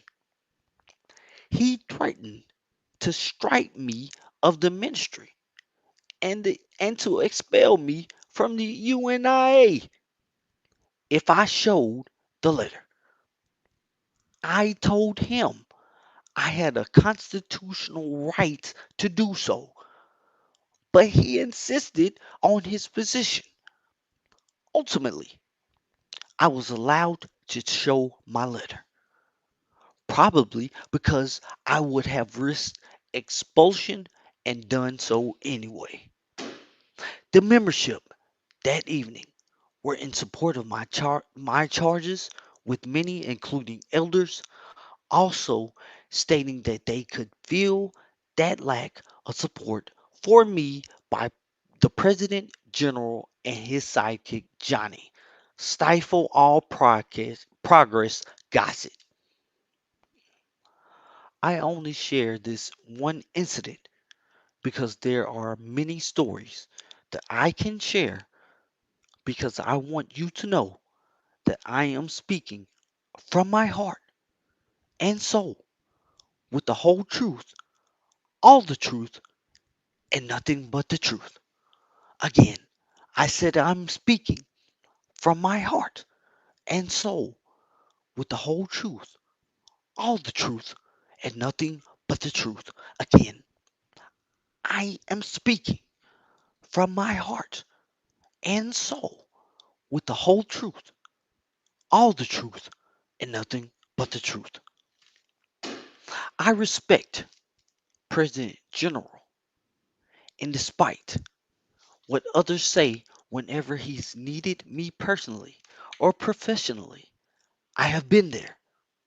When he had no one to give him food for his store, I would remove all of my psychological and audio equipment from my truck, take early leaves from work to take him around town to get him what he needed. At convention, I stayed an extra day just so he could ride home in comfort and security. When Johnny is not at the hall, I make sure he gets home. And despite all of these new faces suddenly being preoccupied with his security, I have been part of his security for the last 8 years. I was the major sponsor of painting of the President General that was created as a gift to him for his birthday. I want to be clear, 99% of Division 121 supports me and my work. I said 99% of Division 121 supports me and my work. Let me say that again.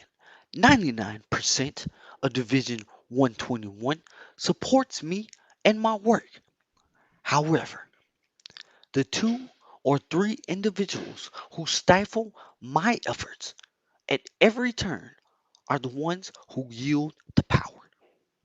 In addition to the Division 121 Umar Must Go campaign, I have also had to contend with certain personalities on the parent body whose search and destroy efforts couldn't quite be applied in my case due to the level of support and popularity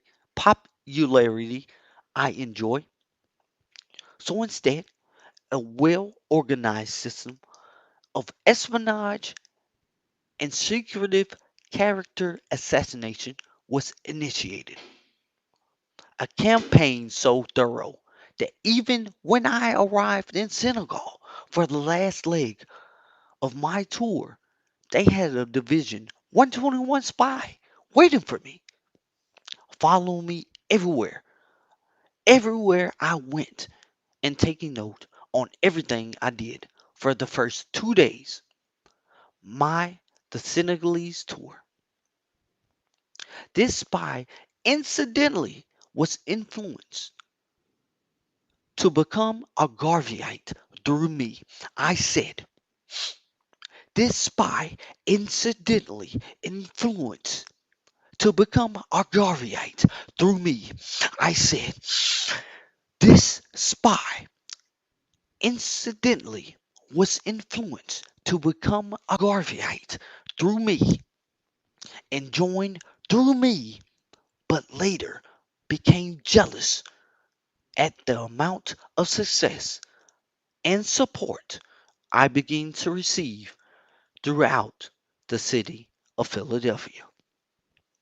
He helped destroy my building redemption initiative, worked tirelessly to keep me from being elected first vice president, nominated someone against me, which didn't work because of my overall divisional support, has been engaged in character assassination ever since, has agreed to serve as divisional spy for a certain person who seems to feel threatened by my rise, influence, and work with every step that I make. Someone who smiles in my face and badmouths me behind my back. Someone who acts like he is my friend, but wishes all the while I would disappear from the face of the UNIA so he can sleep, so he can sleep, so he can sleep better at night, knowing that Umar problem has been solved. Someone who has someone who sends his friends to do his dirty work instead of doing it himself. Let me say that my works has in no way been directed at trying to become the next president general. Negroes are the most title struck race on the planet. I said Negroes are the most title struck race on the planet. Let me say that again. Negroes are the most race title struck race on the face of the planet. I don't care about titles. I don't care about titles. I don't care about titles. I would rather do the work. Furthermore, I don't know who gave certain people the right to assume ownership of the UNIA ACL. I thought this organization belonged to all of us, not just four or five people who feel that they have been around long enough, that they can now assume the role of dictator. Let me calm down. I said, let me calm down. Let me calm down and bring this email to a close. I knew that going to Africa was going to be a bit more than any of my enemies could stand to bear. I prophesied that upon my return, I would either be forced out or have to resign from my post. I have chosen to do the latter because my power as a Garveyite has far surpassed the work and expectations of any of these race haters. The time has now come for one man to be sacrificed to bring about the peace of an entire movement. For the sake of the great association, I am willing to be offered up on the altar of organizational or of organizational martyrdom. I sensed that the end was near. I sensed that the end was near. For me, when I refused to endorse any clique over any other when the DC NYC Jamaica strife took place. I, though all parties were equally right and equally wrong, and refused to side with any because none of you were man or woman enough to admit your wrongdoings. For taking such a stance, I was left standing alone, which didn't bother me, but paved the way for the decision that I am making today. Did Umar have plans to become President General? I would be lying. Any young leader in the UNIA would be lying if he were to say he wouldn't like to one day fulfill the post held by the right excellent honorable Marcus Garvey. Did Umar think he would be the next president general? Of course not. Of course not. Of course not. There are men, one in particular, other than those who think they should be next, whom I feel could do a remarkable job in that position if given a chance. Does Umar think he is made of the stuff that makes president generals?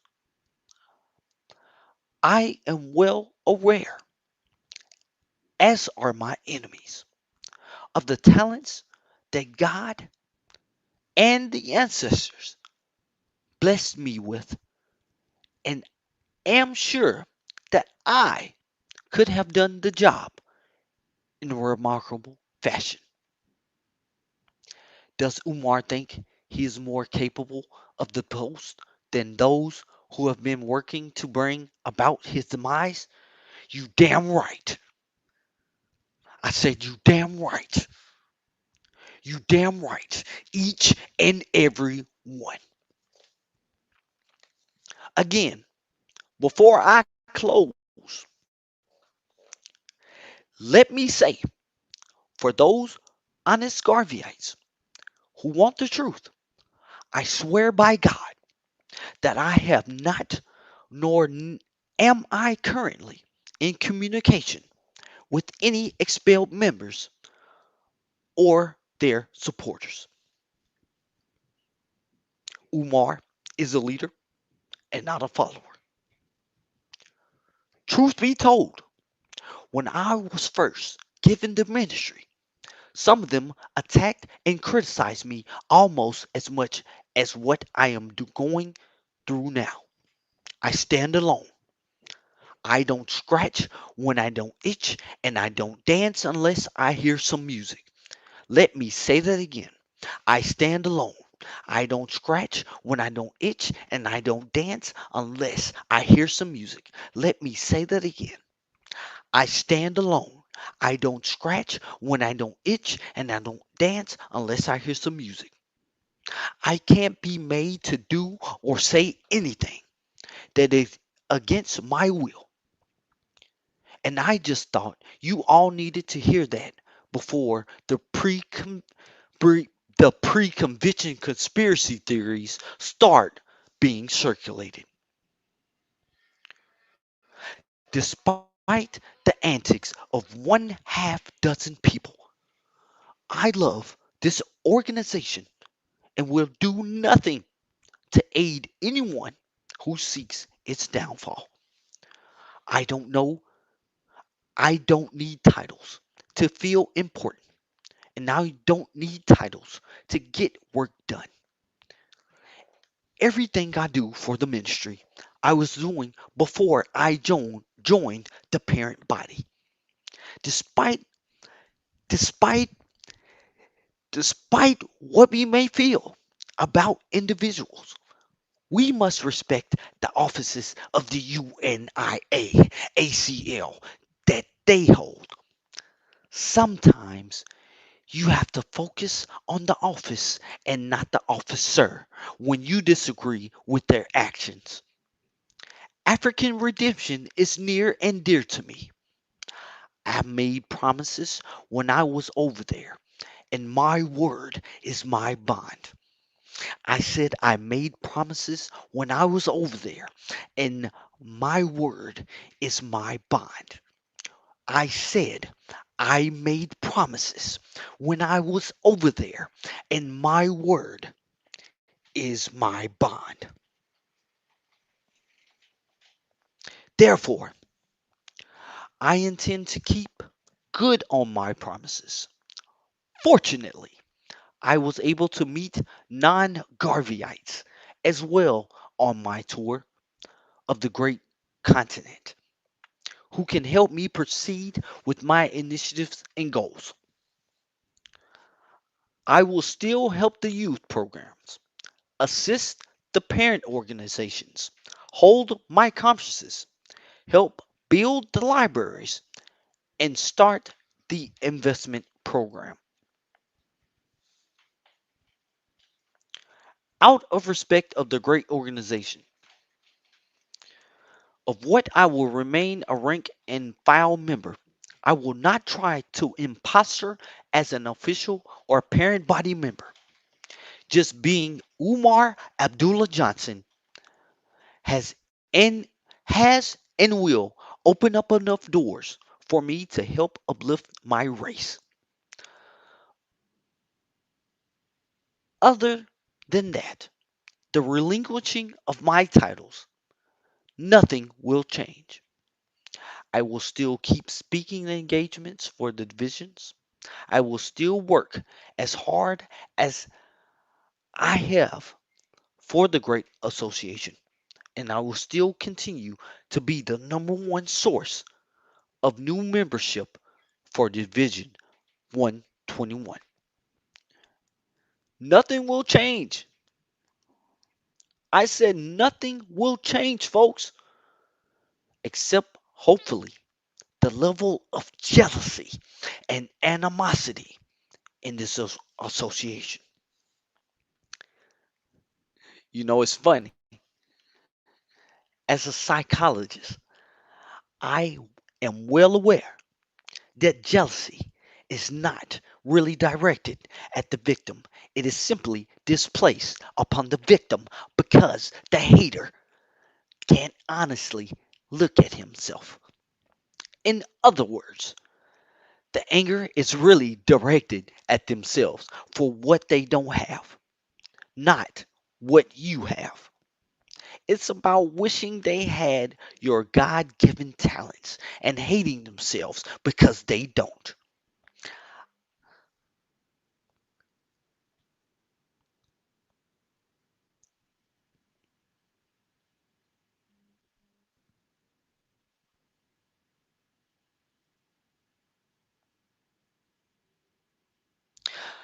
I am going in peace.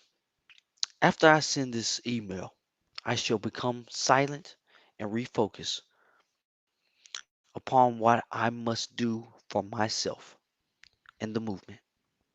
Because I'm sure you will hear about it, I plan to establish a small structure through which I can accomplish some of the things that I want to do through the UNIA. Even if expelled, I will always be a UNIA member, yesterday, today, and for all times. Did you try to reconcile before giving my post? Yes, I did. Last night, I attended study group along with 5 UNIA elder brothers. I told them there was something very important I needed to discuss with them. I stated, in short, that I haven't been able to make full use of my leadership talents and would like the President General's blessing to offer me not a new division, but a chapter of the existing division so that I could spread my wings. I assured them everything would go through the division, as the chapter would simply be a subordinate arm, but yet it would give me the chance to lead. I thought that everyone would benefit in such an arrangement because we would all still belong to the same division. Of the six of us present, the opinions were split 3-3. Attention was then diverted away from the topic at hand. A debate ensued, and then the meeting was prematurely stopped, and I was told by the President General Johnny Gossett that they had things to do and we had to leave. This was quite interesting because we normally stay and discuss any issue no matter how late it gets. But I guess since I had support for having my handcuffs cut off and giving me a chance to lead, everyone had to leave all of a sudden. As sure as the sky is blue, many of you will be told that Umar has been very disrespectful to the President General. From what I have learned, this was the major plank of the Umar Must Go campaign. But I want you to ask them, if that's the case, why wasn't he removed from the ministry sooner? And why does he have so much support among the members of this division? The answer to the question is simple. In any dic- in any dictatorial regime, in any question, inquiry, or disagreement automatically means insubordination. Insecurity breeds a natural desire for absolute control, and that control extends all the way down the line, even unto the thoughts of the very members themselves. I am not disrespectful, but I am a soldier for justice, equality, and fair play. And when I don't see that I must speak up, it's as simple as that. To my enemies, please don't turn into a circus. I am at peace now, Accept my words and move on. I will not be bothering you anymore by outworking you. I will become a mere supporter and contributing member, so let me fade to black as I am trying to do. For if I see any emails with any ridiculous lies and misconceptions, I may have to reveal a lot more about some of you than I already have, and I don't want to do that. I am sure that we can be brothers again soon once my threat has faded. I think that Chike Diop would be an excellent replacement as Minister of Education and will have my full support, although I'm sure he will not need it. I wish that some of you could be a fly on the wall at some of the mass meetings and business sessions that take place here in Philadelphia. For you could, for if you could, you would know that what I'm saying is the absolute truth. The way the people are silenced, belittled, and the way meetings are prematurely ended when the body disagrees with the leadership, I wish you could see how hardly anything gets done, but all we do is talk, talk, talk week after week. But you may not never get that chance. Have you ever known me to be a liar? Have you even known me to swear by God that I am telling the truth and not to be? Then don't start believing it now. Forgive me for not writing this letter with the brisk efficiency and literary genius of some of my other works, but it's hard to focus on clarity and precision when you are forced to write something you never thought in your wildest dreams would have to be offered. Effective immediately, Umar Abdullah Johnson hereby resigns as both UNIAACL Minister of Education and first Vice President of the Thomas W. Harvey Memorial Division 121, but will remain a dues paying member until the Umar Must Go campaign exacts its final and ultimate goal. Your brother Umar Abdullah Johnson, the modern day Malcolm X. Men cry, peace, peace, but they refuse to do the things that make for peace.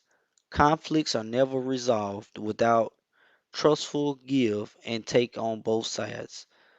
If we don't have goodwill toward men in this world, we will destroy ourselves by the misuse of our own instruments and our own power. There is nothing more tragic in this world than to know right and not do it. Reverend Dr. Martin Luther King Jr. Some of my enemies are my own organization, the Honorable Marcus Messiah Garvey. I don't care what these haters say about me. It only lets me know they can't go a day without me. They scared of me succeeding. That's the reason they doubt me. Because if I wasn't the man that because if I wasn't the man, they wouldn't be thinking about me. Sean Jay-Z Carter, the best of both worlds too. Man, oh man, oh man, oh man, oh man. Dude said he was gonna cut off this letter 57 times. 57 times. And he kept going. I was trying to read it like him. I got tired. Well, there it is, folks. His resignation letter from the UNIA. Goofy guy, smiley looking ass.